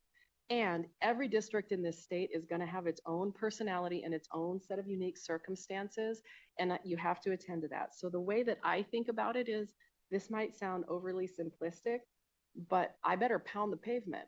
I mean, you got to get out there and you have to sit with people and you have to just put in the work. I'll tell you this, with any change initiative I've ever been a part of, the quantitative data is useful, and I don't want to say that it's not, because it is very useful. But in my experience, the most important part of understanding context and balance is the qualitative data. And that is literally sitting down with a group of kids or a parent or a principal or a superintendent and hearing from their perspective. I've learned more I call it leadership by wandering around. That's my technical term for it. I've learned more by leadership by wandering around than anything else in my career. So as we think about moving forward with the districts in this state, that is essential. Relationship building, deep listening, and there are some policy pieces that are in place. So the part 2 of that is, any sort of change that you have coming, there's always going to be a certain group of individuals that are worried that something is being done to them, or they might feel like it's being done to them. And some of those things are within the sphere of influence and some are not. So I think about, Zaretta Hammond uses the phrase warm demander. I don't really like the phrase demander, but that just means high expectations and high support, right? So I will be coming into this position with super high expectations of myself and those that I work with and support, because the children of this state deserve nothing less. But I also would be coming in with high support. So as we think about enforcing policy and accountability, I don't so much think about it as enforcing, as in coming alongside together. And there need to be feedback loops, though, where we do need to reflect on our progress. So again, it's going to be those through lines. Like early literacy is a perfect example. We do need to have guaranteed and viable curriculum around science of reading implementation. There's evidence behind that. So if there's, if there's a location where they're saying we're just not going to do that, that's going to be something we're going to need to work through, because that's not going to be negotiable. I mean, they can have support. I will support, but there has to be some non-negotiables with support. So as we think about balancing the two, it is a combination of what are the through lines and making sure that everybody has input into those through lines, but then what are the supports? So it's a very high support, but also high expectation way that I'm thinking about it. And you know, building relationships is iterative. I mean, so it's just ongoing. Some of those are formal superintendent regional calls, road trips, one-on-one meetings, but then there's also a lot of the less formal relationship building things that are absolutely critical. What you want is for everybody to have a common understanding of why we're doing this work, and to also have a space where if something legitimately is not working, I mean, we need districts to be able to share that, because we need to be able to work on it for the sake of the students. So that's the way that I think about, you know, there is the enforcement part, holding ourselves capable, and the accountability part, but those things exist for a reason. The accountability is feedback. Accountability is feedback. I thrive on feedback. I don't always like the feedback I get, but it helps me improve. So that's the way that I think about it. And that's the way that I would enter into relationship with the state and the districts across this state, is a balanced approach. The last thing that I want to say. Thank you, Dr. Sanchez. Could you please provide a summary statement? Yes. Thank you. The last thing that I want to say, perfect timing. The last thing that I want to say is I do also think it's important to, in addition to all of this, nurture the spirit of innovation that exists in this state, because it is balancing the accountability and the feedback with the spirit of curiosity and innovation that makes the work happening here so interesting. All right, thank you. Thank you, Dr. Sanchez. Member Austin Owens with part 2 of this question. As state superintendent, how would you leverage state policy, funding, and partnerships to create the conditions that improve educator retention across Nevada's diverse districts? Yes. Educator retention, especially for hard to fill positions like special education, sometimes early learning, is a perennial challenge. And so I think about it through a multi-pronged approach, some of which I referenced in the performance task. So when I think about educator retention, there's the onboarding and the recruitment, and then there's the retention part. So there have been some increases, especially in the last 3 years, around the per pupil funding, but also teacher salaries, and recently teacher salaries as well. And that's important. And nobody goes into education to be a teacher to make tons and tons of money, but they do need to be able to have a living wage, right? Like, I didn't go into this field to get rich either, but they do need to be able to have a living wage because people have families they're supporting, myself included, right? So part of it is in looking at our budgets, working with both the legislature and partners around, are we, in terms of the market, competitive for teacher salaries and also leader salaries, and looking at pooling funding mechanisms for that. The other thing that I want to say budget-wise that's important is the retention part becomes an important part of the process too, around over time. What does the salary package look like for educators across the state over time? Okay, so having an adequate salary is important, but it doesn't necessarily keep somebody. The retention part. So I've always been a big supporter of mentoring programs and also grow your own programs.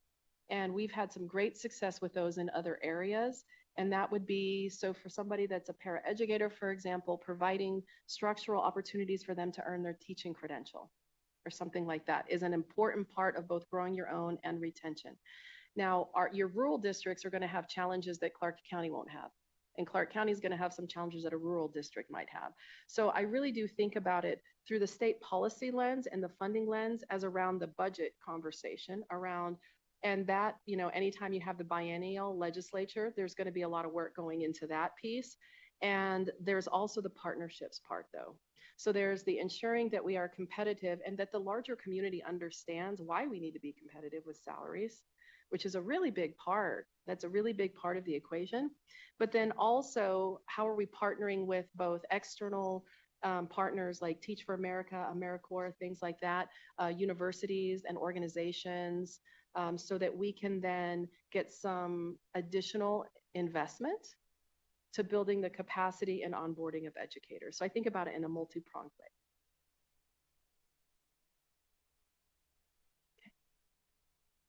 Good morning, Member Walker. Share an example of a time when you had to make difficult budget decisions to align with strategic priorities. In your response, please describe how you managed constraints, secured stakeholder buy-in, and how your experience prepared you to navigate Nevada's unique educational funding structures and governance model. This is an excellent question, and this is something that I'm living and breathing right now in my current role as Chief Operating Officer, so I will just talk about that. So I'm coming from the state of Washington, which I know everybody's aware of, but at the state level, we have been working through some structural funding issues, not just the district that I'm in, but the whole district, around inflation per pupil allotment, which is not done in the same way that it is done in Nevada, as well as rising costs for transportation, special education, all the declining enrollment. So we've had this challenge that we've been working through, right, around expenses rising and revenues not rising, okay? In addition to that, we had last fall a change in our leadership team where the person who was overseeing our finances left the district. So we found ourselves in a very unique situation where we abruptly realized that our revenues were certainly not going to meet the needs of our expenses.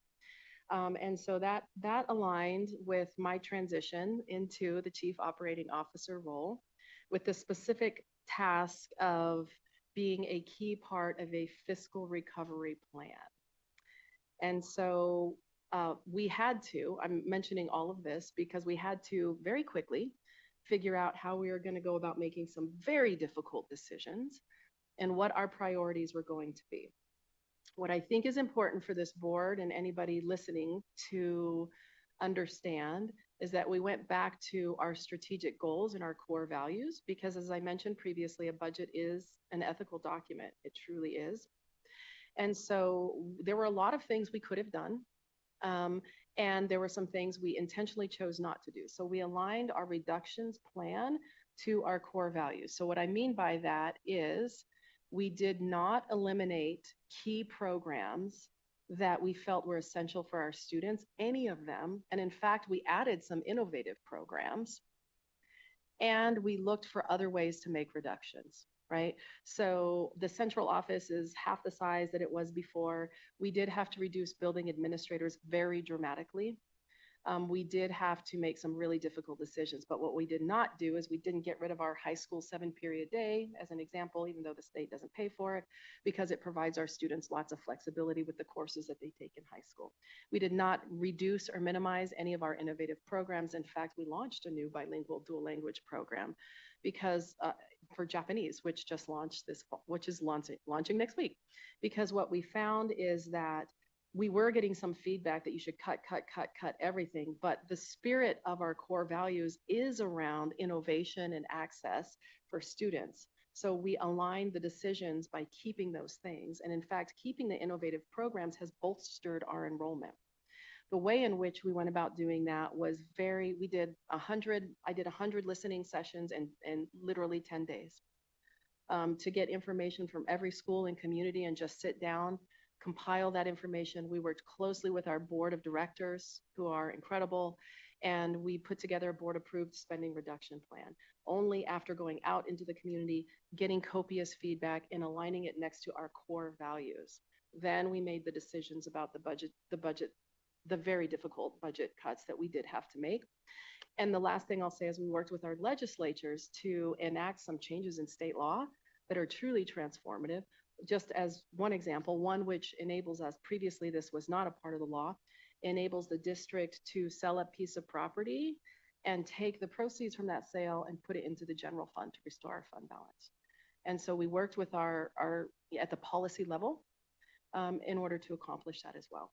So I'm living and breathing it right now. Next to consolidate, having led consolidation of schools, these are the two most challenging things I think I've probably done in my career, is lead a fiscal health recovery plan. But instead of it being 10 years, it's going to be 2 for us. So it's coming back to the core values and keeping the difficult decisions as far from children as possible and not letting go of the sight of innovation in tight times, because that's the last time you'd want to get rid of that. Thank you. Member Orr, for the record, I would like to ask you your final question, which is how would you collaborate with the State Board of Education to ensure alignment on priorities and shared accountability for outcomes? In your response, please describe who else you would engage, such as students, legislators, state agencies, or community and business partners, and how you would ensure that student voice meaningfully informs state-level decision-making. Yes. Okay, so just quickly, I think about the State Board of Education and your state superintendent of public instruction as a partnership. And I think an understanding of the governance model that we're operating under is really important. As a state board, you have a strategic plan and a set of goals. You also have some board goals. Around half of the students graduating with a credential, a college and career readiness credential. And I think it's important as we enter in relationship together that we think about the existing priorities, that of which there are several, and then the annual updating, or not, it's not even annual, the quarterly updating happening around that, as well as our relationship with one another. So the reason that I mention that is, as a state board, you set the policy and direction, and I work alongside you with that. And my job really is to bring that to life.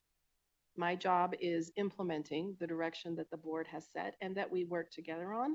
But my job as a state superintendent of public instruction is to bring to life the policy. And so it's important that, I mean, there's overlap there, but that's a balanced governance approach. And I think it's important to know that I'm aware of that coming in. And I think it just helps us work better as a team. And so during that process, so essentially it's let's take the STIP as an example. That document exists. There's quite a lot in there, right, around things to be accomplished. So the direction has been set. And then in terms of partnership, my responsibility is then to engage school district superintendents, the charters authority, the broader community, students, around socializing some of the policy that has been set to make sense and meaning of it, so that then we are able to actually implement it. Part of that is project management, but it's so much more adaptive than that. It's so much more adaptive than that. One of the criticisms that sometimes state departments of education get is that they sort of stay at the theory level.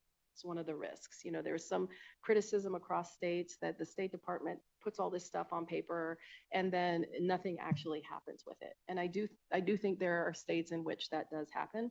My job is to make that not happen. And to work with the people in the community around the accomplishment of the goals. So I think that is a very adaptive process. And I think it requires an awful lot of legwork coming alongside the state board as well. And that includes pretty much every constituent that you could imagine, from the governor himself, of course, to legislators, to business partners, to students, to principals, to community, to agencies. And all of it, though, is around socializing what it is we're trying to accomplish and how we're going to go about accomplishing it. So that is the way that I think about it. And it's an iterative feedback loop. My responsibility is to keep you apprised of what's going on and how it's going, so that we can then continue to work closely on achieving our goals. Our collective responsibility is together look at the feedback we're getting from the ecosystem so that we can then make adjustments as needed. Now, a state's a large place, 17 districts, a lot of districts, charter schools, it's a lot of constituencies out there. And so that is the challenge. It's easy enough to set policy. It's bridging that into practice. And that is over the course of my career in education, the continuous improvement process has been my area of expertise for many years now, and bridging that into actual implementation so that when we walk into Eva's classroom, we walk into a classroom you happen to be sitting in, that there's an understanding of as a state what we're working on and why. All right, wonderful. You've reached the end of the questions. Thank you for providing your thoughtful responses. I will now ask the board if there are any clarifying questions they would like to ask. Okay, seeing none. On behalf of the board, thank you for your interest in serving as the next state superintendent of public instruction. Do you have any closing comments you would like to share? I think I would just like to share a note of gratitude. I'm so grateful to be here with you all today. And I think that I know you will have a difficult decision ahead of you, and I know that you don't take it lightly. And I want to thank you for your patience because I have the last interview slot. So you've sat through a number of interviews now, and I'm just really grateful to be here and to have met you and to have an opportunity to hopefully help you understand why I do the work that I do and why I'm so passionate about it. And I just appreciate each and every one of you for your service, because you're not in easy roles either, each of you in different capacities. And this is a really exciting opportunity. So I wish you absolutely the best with your deliberations, and nothing would please me more than to move forward, but I have deep respect for your process. So I will close with that. Excellent. Thank you, Dr. Sanchez. And with that, we appreciate your time. Welcome. I hope you have a nice visit here in Nevada. And board, we will submit our scores. And after that, well, in the meantime, we'll be taking a lunch break. So we will resume back here with our meeting at 11:55 for our second public comment period and our deliberation. All right. Thank you, everyone.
Good afternoon, everyone. Welcome back in person, and to those of you who are listening online, we will resume our meeting now at 12:01. I will now open agenda item 4 before moving on to our final agenda item, in which the board will select 3 candidates to move forward to the governor for consideration as Nevada's next superintendent of public instruction. All right, so for the second public comment, each speaker will be limited to 3 minutes, and time will be monitored by Vice President Hughes. Written public comment may also be submitted to the board secretary at nvboarded@doe.nv.gov. Public comment can also be made by telephone by calling 669-900-6833 or 888-475-4499 with a meeting ID number of 865-1118-1570. Public comment will be limited to the 3 minutes, and if when read into the record, if the time exceeds 3 minutes, they will be part of the submitted for public viewing. If the comments, any comments submitted after the board has officially adjourned will not be included in the record or after we move on from this agenda item. We will begin with any members of the public who have attended in person, and we will begin in Carson City. Is there anyone up north who would like to provide in-person public comment? Madam Chair, there are no public comments in Carson City at this time. Thank you very much. And down here in this room, I see no in-person public comments. Madam Secretary, has anyone submitted public comments online? We have no public comments that have been submitted online at this time. Okay, are there any callers in the queue waiting to provide public comment? Thank you, President Dockweiler. The public line is open and working. However, there are no callers at this time. All right, thank you very much. Having no public comments for our second public comment period of this meeting, we will move on to agenda item 5.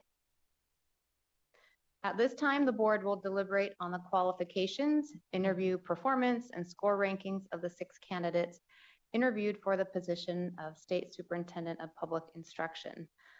The board has all now received the aggregate scores for our 6 candidates, and we will be using that as part of our discussion. Following our deliberations, the board may take action to select 3 finalists whose names will be forwarded to Governor Lombardo for consideration and appointment. The board also has the opinion to submit a narrative alongside our recommendations, which may include an ordered preference and rationale to further inform the governor's decision. It's also at the purview of the board to just submit the 3 names, along with any of the other public documents will be available to help inform his decision. I encourage members to reference their notes, scoring sheets, and any observations from both the performance task and the interview components. This discussion is intended to be collaborative, and I ask that members share both their individual perspectives and any points of consensus as we move toward final action. And with that, I will open up the floor for a discussion. Member Braxton. Thank you. So the numbers that we're seeing here, is this an average of total score for each section?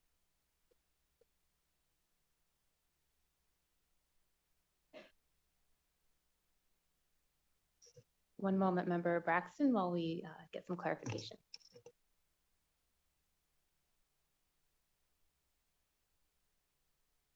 Member Braxton, will you please repeat your question? Sure. The scores that we see, is this an average of our total scores for each section? The scores that you see are the total number of scores. So we gave you the total number of scores for each particular category, and then gave you the total number of scores, not the average score.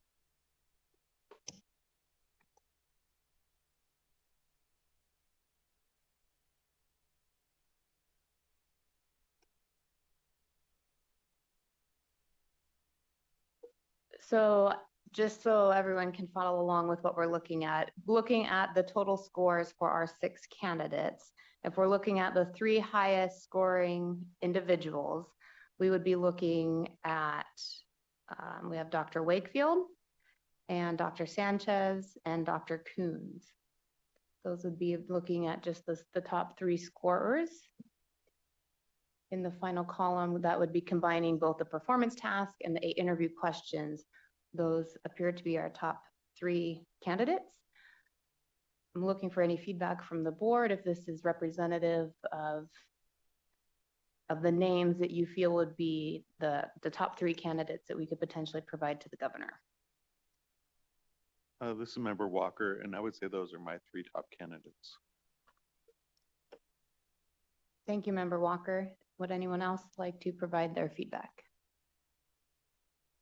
This is Member Braxton. These are not my top 3 candidates, but I understand the process. Well, and to clarify for members, it's our duty to provide the top 3 candidates that we think would do the best job, not the top 3 scorers. So if there are names that we need to deliberate who would best serve the students of Nevada, then we can have those conversations. So please feel welcome to bring any of those candidates forward. Sure, Member Braxton, for the record. I'd like consideration for Dr. Mitchell, her reach to community and the method in which she incorporated or included community was impressive, considering the specific examples that she gave with problems and the subsequent solutions to address problems faced, such as budget issues, budget crises, lack of funding, and obtaining feedback from various stakeholders. I thought that was notable. Thank you, Member Braxton. Any other member else? Yes, Member else for the record.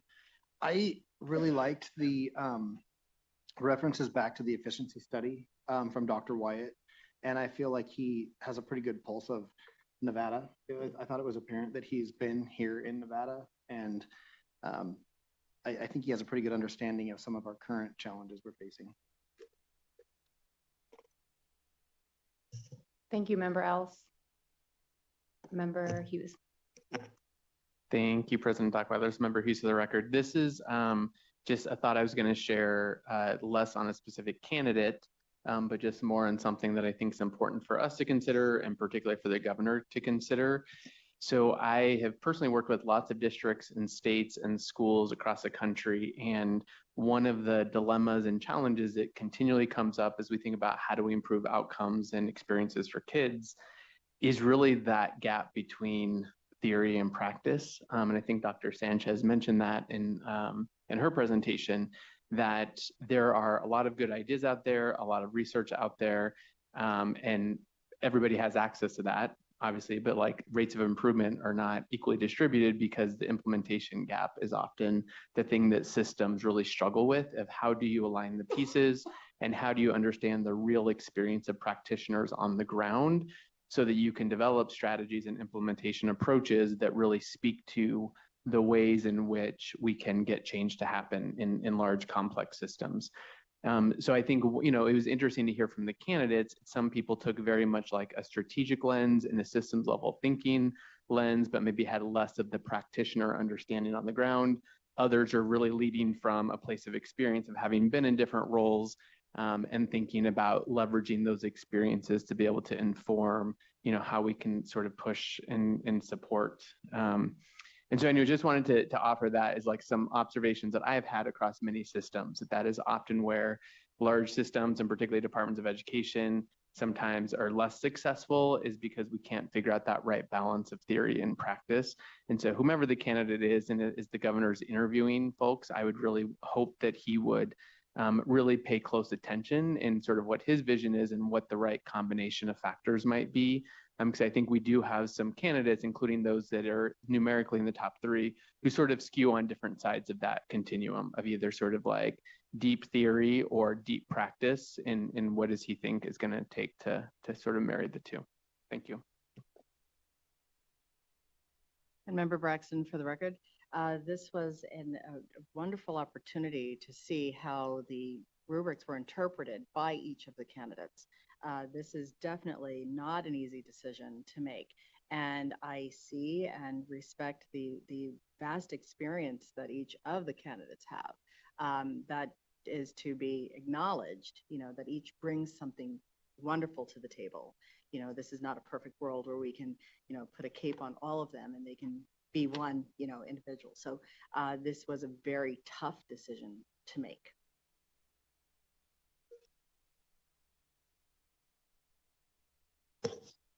Member Hudson, for the record, my only concern with one of the candidates is just because we've had some issues with budgeting with Coons, that the lack of the long stability of a budget plan and just her awareness. I want that, and then her plans beyond like the secondary strategies.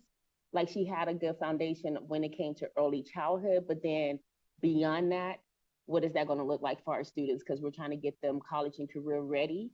So then I didn't really feel comfortable with that aspect of it. But all the candidates was really good. It was just, if we got to fine tune, I'm looking at budget because we have issues with our budgeting and just being able to advocate for money for our students. And then when it comes to, I know we're looking at pre-K, but then beyond those pre-K, what are the strategies for that as well?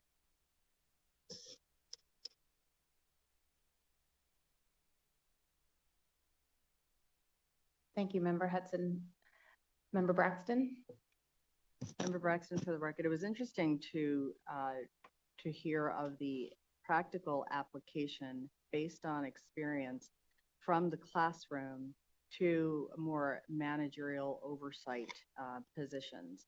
I think the classroom experience gave an overlay of understanding implementation that was, I think, practical, considered our particular climate, and understanding budget constraints, and then how to be creative with addressing budget constraints.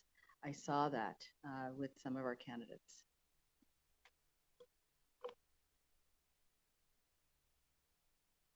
I just wanted to say, Member Orr, for the record, that I think Dr. Wakefield and Dr. Sanchez both did a really great job of digging into the data here in Nevada and making sure that they were really addressing some of the issues that I think our state has faced, some of the issues that were brought up in the efficiency study, but also the real lack of cohesiveness in our planning, and both really brought up the need to align all of the priorities in ways that are manageable and understandable for teachers in the classroom, parents on the ground, and leadership throughout the state. So I felt like those two candidates really shone through to me as people who had taken a lot of time to understand the Nevada context and recognizing some of the weaknesses that could become strengths if cohesion was paramount. Thank you, Member Orr. I would like to agree with those points that you made relative to those two candidates. They also stood out as very strong to me, both in their ability to research and understand the issues unique to Nevada, and then how they could apply their unique expertise at various levels to best serve our students and educators. And another candidate that stood out to me as well was mentioned by Member Braxton, Dr. Mitchell. Her understanding and then her unique perspective that she could bring to our students and families and communities, I think holds a high value. Any other members like to speak? Member Dawson Owens. Sure, thank you. I would agree with the things that have been said, and I am comfortable with the process. I'm grateful that as when we had the original 19, that there was a dividing line for us as board members to see where our top 6 slide ended up. And I feel like we have the same situation here with the top 3, despite other candidates having, certain things that would obviously bring great value to Nevada. And I would encourage them to find other ways to continue on in Nevada if they are not selected today, because they all had some great qualities that we can benefit from. But I'm comfortable with the top 3. And, you know, I had a tie in my 4, but I'm okay with what's presented here. So thank you.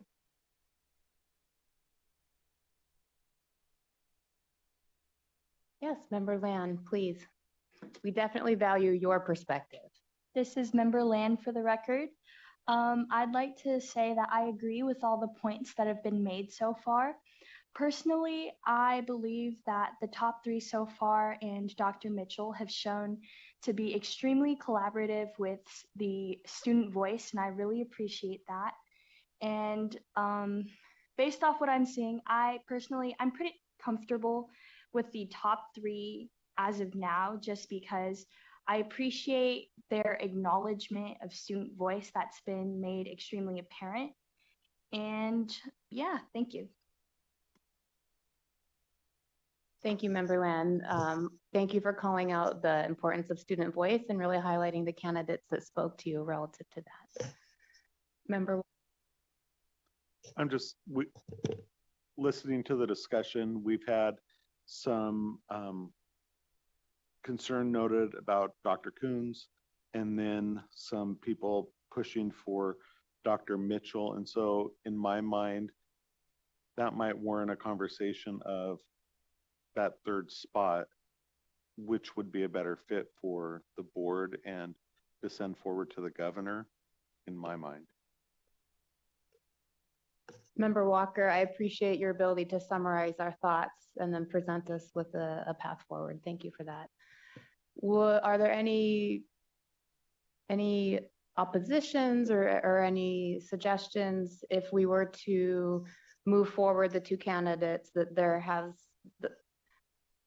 we haven't heard any reason not to move forward, Dr. Wakefield or Dr. Sanchez. There seems to be agreement amongst the board on those 2 candidates, and the proposal, not a motion, but the conversation about potentially which name would we move forward in addition to those 2. Would it be Dr. Mitchell or perhaps Dr. Coons? Would the board like to weigh in on their perspectives about that? Member Hughes. Member Hughes, one thing I think I personally still, like, again, generally agree with the top 3 that landed numerically. The way I was thinking about this, because I think it is a good question, Member Walker, is I think for any of the 3 candidates, for any of those 4 candidates, either there's going to be a steep learning curve, right? Like either because you've never led at the state level or in a complex government agency, or because you may like lack some other, right? So as I thought about that, I thought like, okay, somebody who might have less Nevada context is also going to have a learning curve. But I felt like Dr. Coons was coming, like, I think the only candidate out of the 6 who has actual state level executive experience. So to me, while there are Nevada differences, like you sort of know how the things, so I was thinking about like, what's the pace of learning?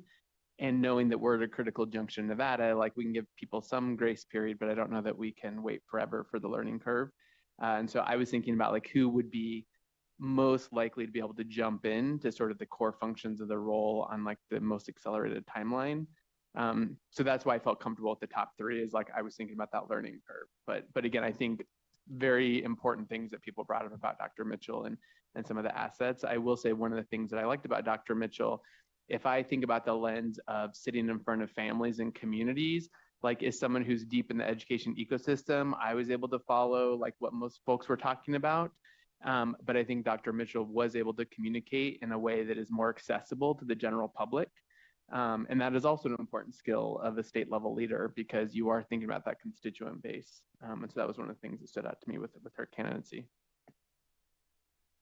And I would say I felt that about both candidates today. So Dr. Sanchez also, her ability to just make it real and come across as a person, an educator, a part of the community, I think I felt very comfortable with her presentation for the same reasons. Member Braxton for the record, and I concur with what my colleagues have mentioned.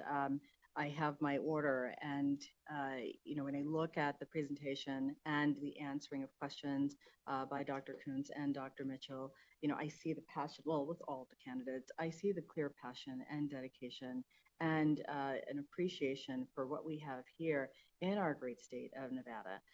But the relatability piece, being able to communicate to our stakeholders, which strongly include our students and our parents, our students first, right? Being student-centered, having a student-centered approach. I felt that Dr. Mitchell was able to convey that a little better, if you will. If I could give that score and then a plus, who would I give that plus score to? It would be Dr. Mitchell.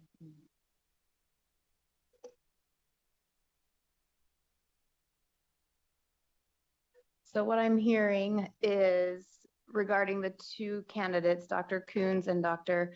Mitchell, is that in terms of a fit for the climate and the relatability and the ability to connect with constituent groups, that perhaps Dr. Mitchell might be a stronger fit in those regards, which are not something that is necessarily a numeric value on any of our rubrics, but something qualitatively that we can add to the scoring and consider that might potentially make her a better candidate. Member Walker. I'm wondering since if it's coming down to a discussion of those two and, member else he also mentioned another candidate that he might want to advocate for, but if it comes down to between those two, I'm wondering if it wouldn't be appropriate for the president to kind of pull the board and go from there and kind of see where we're leaning, because we don't truly know which way the board is leaning in preference for the two candidates. Good point, Member Walker. Member Else, did you want to, not to put you on the spot, I'm sorry. Member Walker mentioned you might have another candidate to speak on. I just wanted to make sure you had opportunity to do that if you so choose. Thank you. Member Else, for the record, I very much agree with everybody. And I think we were very fortunate. We got some very great candidates, and this is a good situation to be in. I do just like the relatability. I think if Dr. Wyatt has experience in Nevada, I think is something that could be a great benefit to us, and somebody that knows our systems a little bit as well. However, I'm very, very pleased with our entire candidate list. Member Dawson Owens. Thank you, Member Dawson Owens. I would agree about Dr. Wyatt, and I have pause about just undoing the scores, and I know it's not just the scores, but it's hard for me to justify like why we switched someone out when this is what we came to, and I'm open for that discussion. I share Member Hughes's concern as well. And while, the other, the number 4 and number 5 have great potential, I tend to want to go with what we kind of talked about and for the reasons that we did. So that's where I would lean with those top 3. And still, even with those top 3, we can see a big differential between 1 and 2 and 3, right? 2 and 3 are tied there. So I'm very comfortable just with letting the scores lay out where they are, and appreciate the conversation about Dr. Mitchell and Dr. Wyatt as well. But that's where I'm landing.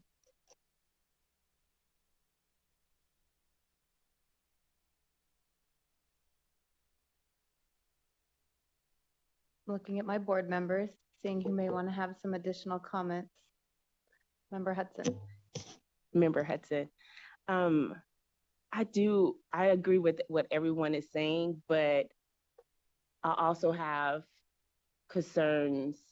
Like, I understand we went through a rubric, but then we also have to talk about like how that person is going to fit in with our community, especially when, like, even on my little notes, if we looking at Coons, hopefully I score right, but like her diversity, like we have a diversity group of students. I need someone that's going to be able to lead my students correctly and have experience leading diversity, like diverse students. Along with that, understanding the system when it came to, I think it's Dr. Mitchell, excuse me, she knew our state, even though, yes, the lens, she knew from the portrait of a learner, what she experienced some diversity in that aspect. I understand scores are scores, but then when we're talking and when they're presenting themselves, that other things came about that made me like, wish I could go back and be like, oh, from yesterday, because these candidates highlighted other things that I felt the superintendent needed to lead our state. So right now, knowing that my state is diverse and that candidate didn't mention as many, she didn't have the strategies needed to lead our students. At the end of the day, is about the students. I don't care about a number, because if that's the case, our test scores doesn't show. If we look at numbers, those numbers doesn't show what our students or our teachers are capable of doing. So yes, we have a rubric of some things, but at the same time, what is best for our students? And right now, I do need a leader that has a good understanding of a portrait of a learner, our framework, our steps, also how to relate to the community, because that is one of our issues about being transparent, meeting our families where they need it. And if I have to go back and forth with those two candidates, I would say Mitchell would be the best candidate in that aspect, if we not looking at just numbers, but looking at the whole picture, the whole candidate as a whole.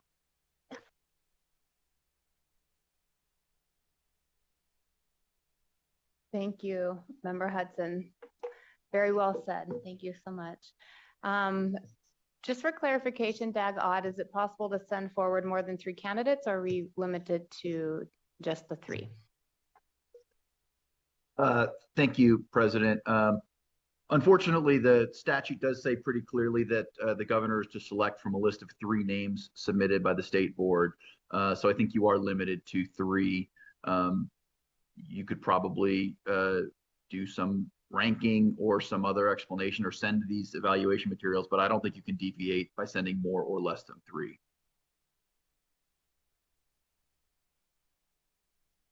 Thank you. Member Dawson Owens? Well, I wonder if we could send that forward then, to say that, you know, we had the top score of our first candidate. Our second and third candidates were tied for this, and there was another candidate that we were very interested in, and this is their score. Just sending that forward. Obviously include the other 2 rankings, I guess. Member Walker. This is Member Walker. And as we just had a very similar conversation with sending forward my replacement for this board, or the options for my replacement for this board. And I think that, like I said to the group at NASB, I'll say to us, I think being a leader means you have to lead. And if we're called on to name 3 names, I think that we as a board name those 3 names and do our job. I think that sometimes you have to make a choice, and that's what our job is to do. So it's hard, and there's a lot of candidates that we listen to that could lead this state successfully. And I think we have to send the top 3 and let the governor use his wisdom and pick who's going to be best for our education system. Thank you, Member Walker. On that note, I would like to share that my top 3 rankings would be Dr. Wakefield, Dr. Sanchez, and Dr. Mitchell. I think those 3 candidates had the most closely aligned vision for the future and the education for our state. Are there any other candidates who would like to, or excuse me, board members who would like to share? Member Braxton, for the record, my top 3 candidates were Dr. Wakefield, Dr. Mitchell, and Dr. Sanchez. Member Hudson, don't turn it off. Member Hudson, I ditto that. Like, I agree with you too. My top 3, after reviewing everyone, would be Dr. Mitchell, Wakefield, and Sanchez. I don't know if it's appropriate for us to have a recess for us to be able to look back through our documents, our notes, and to kind of just refresh before we move forward with that. Is that possible, or is there appetite for that? Member Dawson Owens, we can absolutely do that. We can take a 5-minute recess. It's now 12:30. We will resume at 12:35.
Okay, it is 12:35 and we will resume our meeting.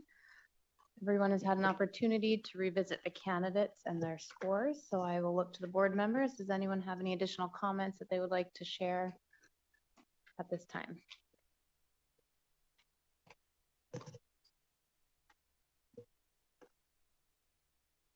I am not seeing anyone with anything pressing that they would like to bring up, but I would like to ask a question to the board members.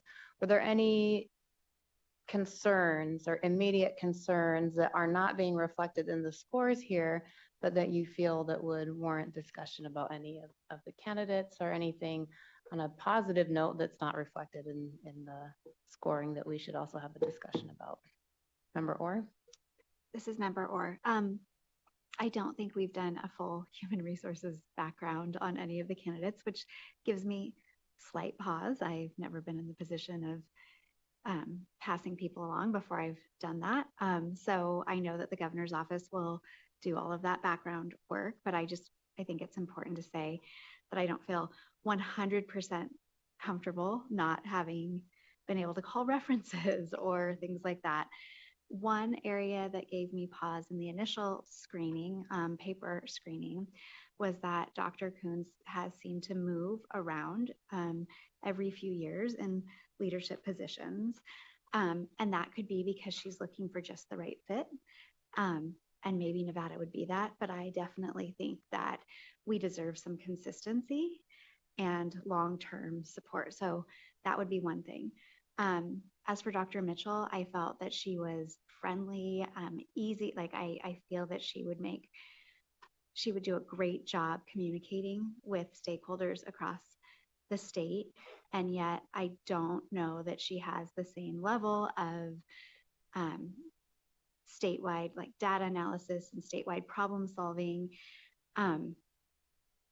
So I think that there would be quite the big lift for her to come into a role like this and understand the major changes that need to be made. But I do agree that our Department of Education really needs someone that is going to bring people together too, and both internally and then with external stakeholders. So I know that I didn't just give an opinion about which is best, but I do think that I have slight concerns about both of the candidates, but I also think they solve different problems, right? Like their hiring of each of them would solve different problems for us. Thank you, Member Orr, for those comments, and thank you for bringing forward two things that we had not yet talked about. So thank you for highlighting those. Was it Member Hudson? Member Hudson, thank you, Member Orr, for bringing that, because that was one of my concerns. I don't want to bring up I did my research, and that was one of my concerns with Coons of her inconsistency. And I just don't want anyone. I want somebody that's going to invest, because I know our state we're making headlines and we're doing great things here. I just don't want anyone just to up and leave us. And I seen that in her track record. That would be my only concern, or at least one of my concerns when it comes to that. Just someone to really invest in our community.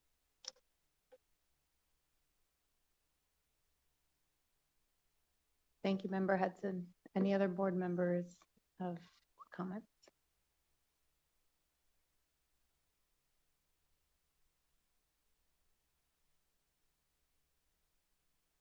Seeing no additional comments or points of deliberation, is there someone who would be willing to make a motion?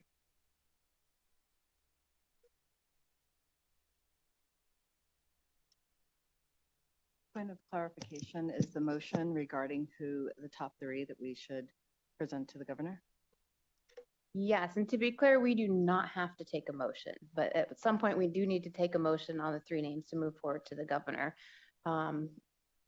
If people are not set on who they are ready to move forward, we definitely need to continue this conversation and deliberate. That's why I keep looking to my fellow board members here. If there's anything that we need to bring up or talk about, or things that are left unsettled, or there's still questions, we need to have that conversation. Member Braxton. Member Braxton, for the record, the buck stops here with the board, with the rubric, with the items that we chose for the rubric, and our candidates each did their best to address what we presented to them. There may be other additional information with their background, with their level of expertise, with their experience that may not have been brought forth, but we presented the questions were answered. I felt that each candidate did their best to answer the questions we provided. That being said, is nuance also, right? And that nuance, that relatability, if you will, regardless of the expertise in answering questions, I think that did come across with the oral portion, the question and answer portion. So regardless of their particular experience or their perspective, how they were able to answer the questions, not so much what was said, but how it was delivered, I believe was the extra layer of understanding that we needed to have of each candidate in the event of a crisis, right? So I always, I go to worst case scenario. We're in a situation where there's another COVID or, God forbid, something else happens, right? That crisis, what would it look like for an individual to be able to relate? And so I appreciate the specific examples that certain candidates gave when there were crises that they had to address. I also appreciate the participative leadership, right? Reaching out to team members, not having the full answer, but knowing that collaboration across the board, across stakeholders was necessary. And so there was not a specific question or issue in our rubric regarding that, yet that was also expressed and provided an interesting overlay to consider. Member Orr?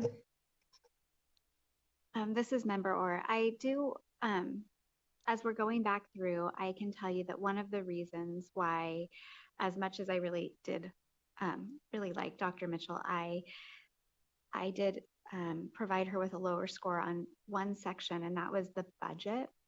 And I think what I see here is clearly someone who has lots of district level experience and sees the budget from a district level.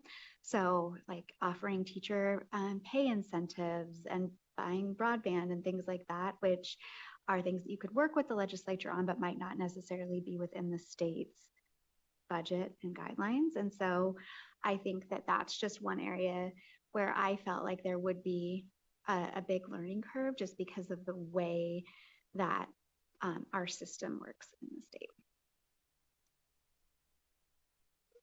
Thank you, Member Orr.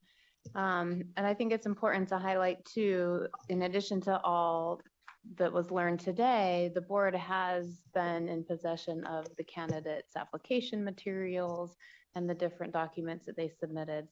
We've had time to review those for the past several weeks. So just putting that context out there for everyone listening in online too, that while it is a lot about what we've learned today, a lot of the information that we are using to make these decisions has been shared with us. We've had that information for quite a while. Member Hughes. Thank you. Member Hughes of the record. The other thing just I would stress that I think is important for us to consider, and unfortunately we don't have tons of data about this. I know the board talked about this and it was on the initial application rubric.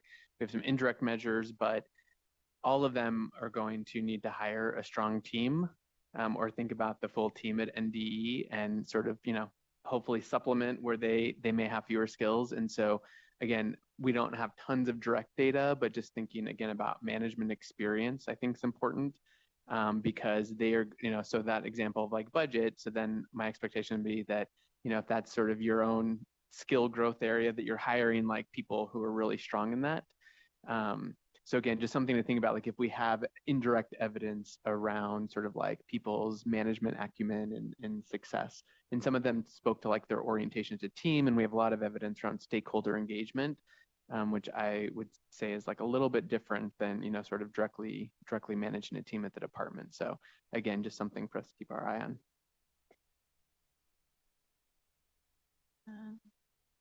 Member Dawson Owens, because we have such a strong lead candidate and there was such great outpouring of support also from the community, and from my knowledge, we don't have any issues with our second candidate that have arisen, right? In that Dr. Sanchez was tied.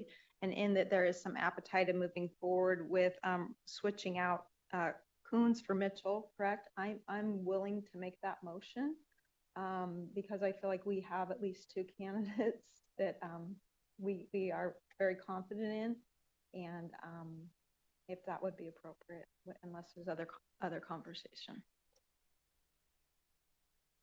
Thank you, Member Dawson Owens. So just to repeat, that would be a motion to move forward the three candidates, with those three candidates being Dr. Victor Wakefield, Dr. Heather Sanchez, and Dr. Mitchell. Can I have a second? Member Braxton, I second. Thank you. Any additional conversation or points of discussion? Okay, with that, I'll call for a vote. All in favor for moving forward those three candidates to the governor's office for his consideration and decision, please say aye. Aye. Aye. Aye. Any opposed? Seeing none. Any abstentions? Seeing none, we have a unanimous vote from this board to move forward those three candidates to the governor's office for consideration for our next state superintendent of public instruction.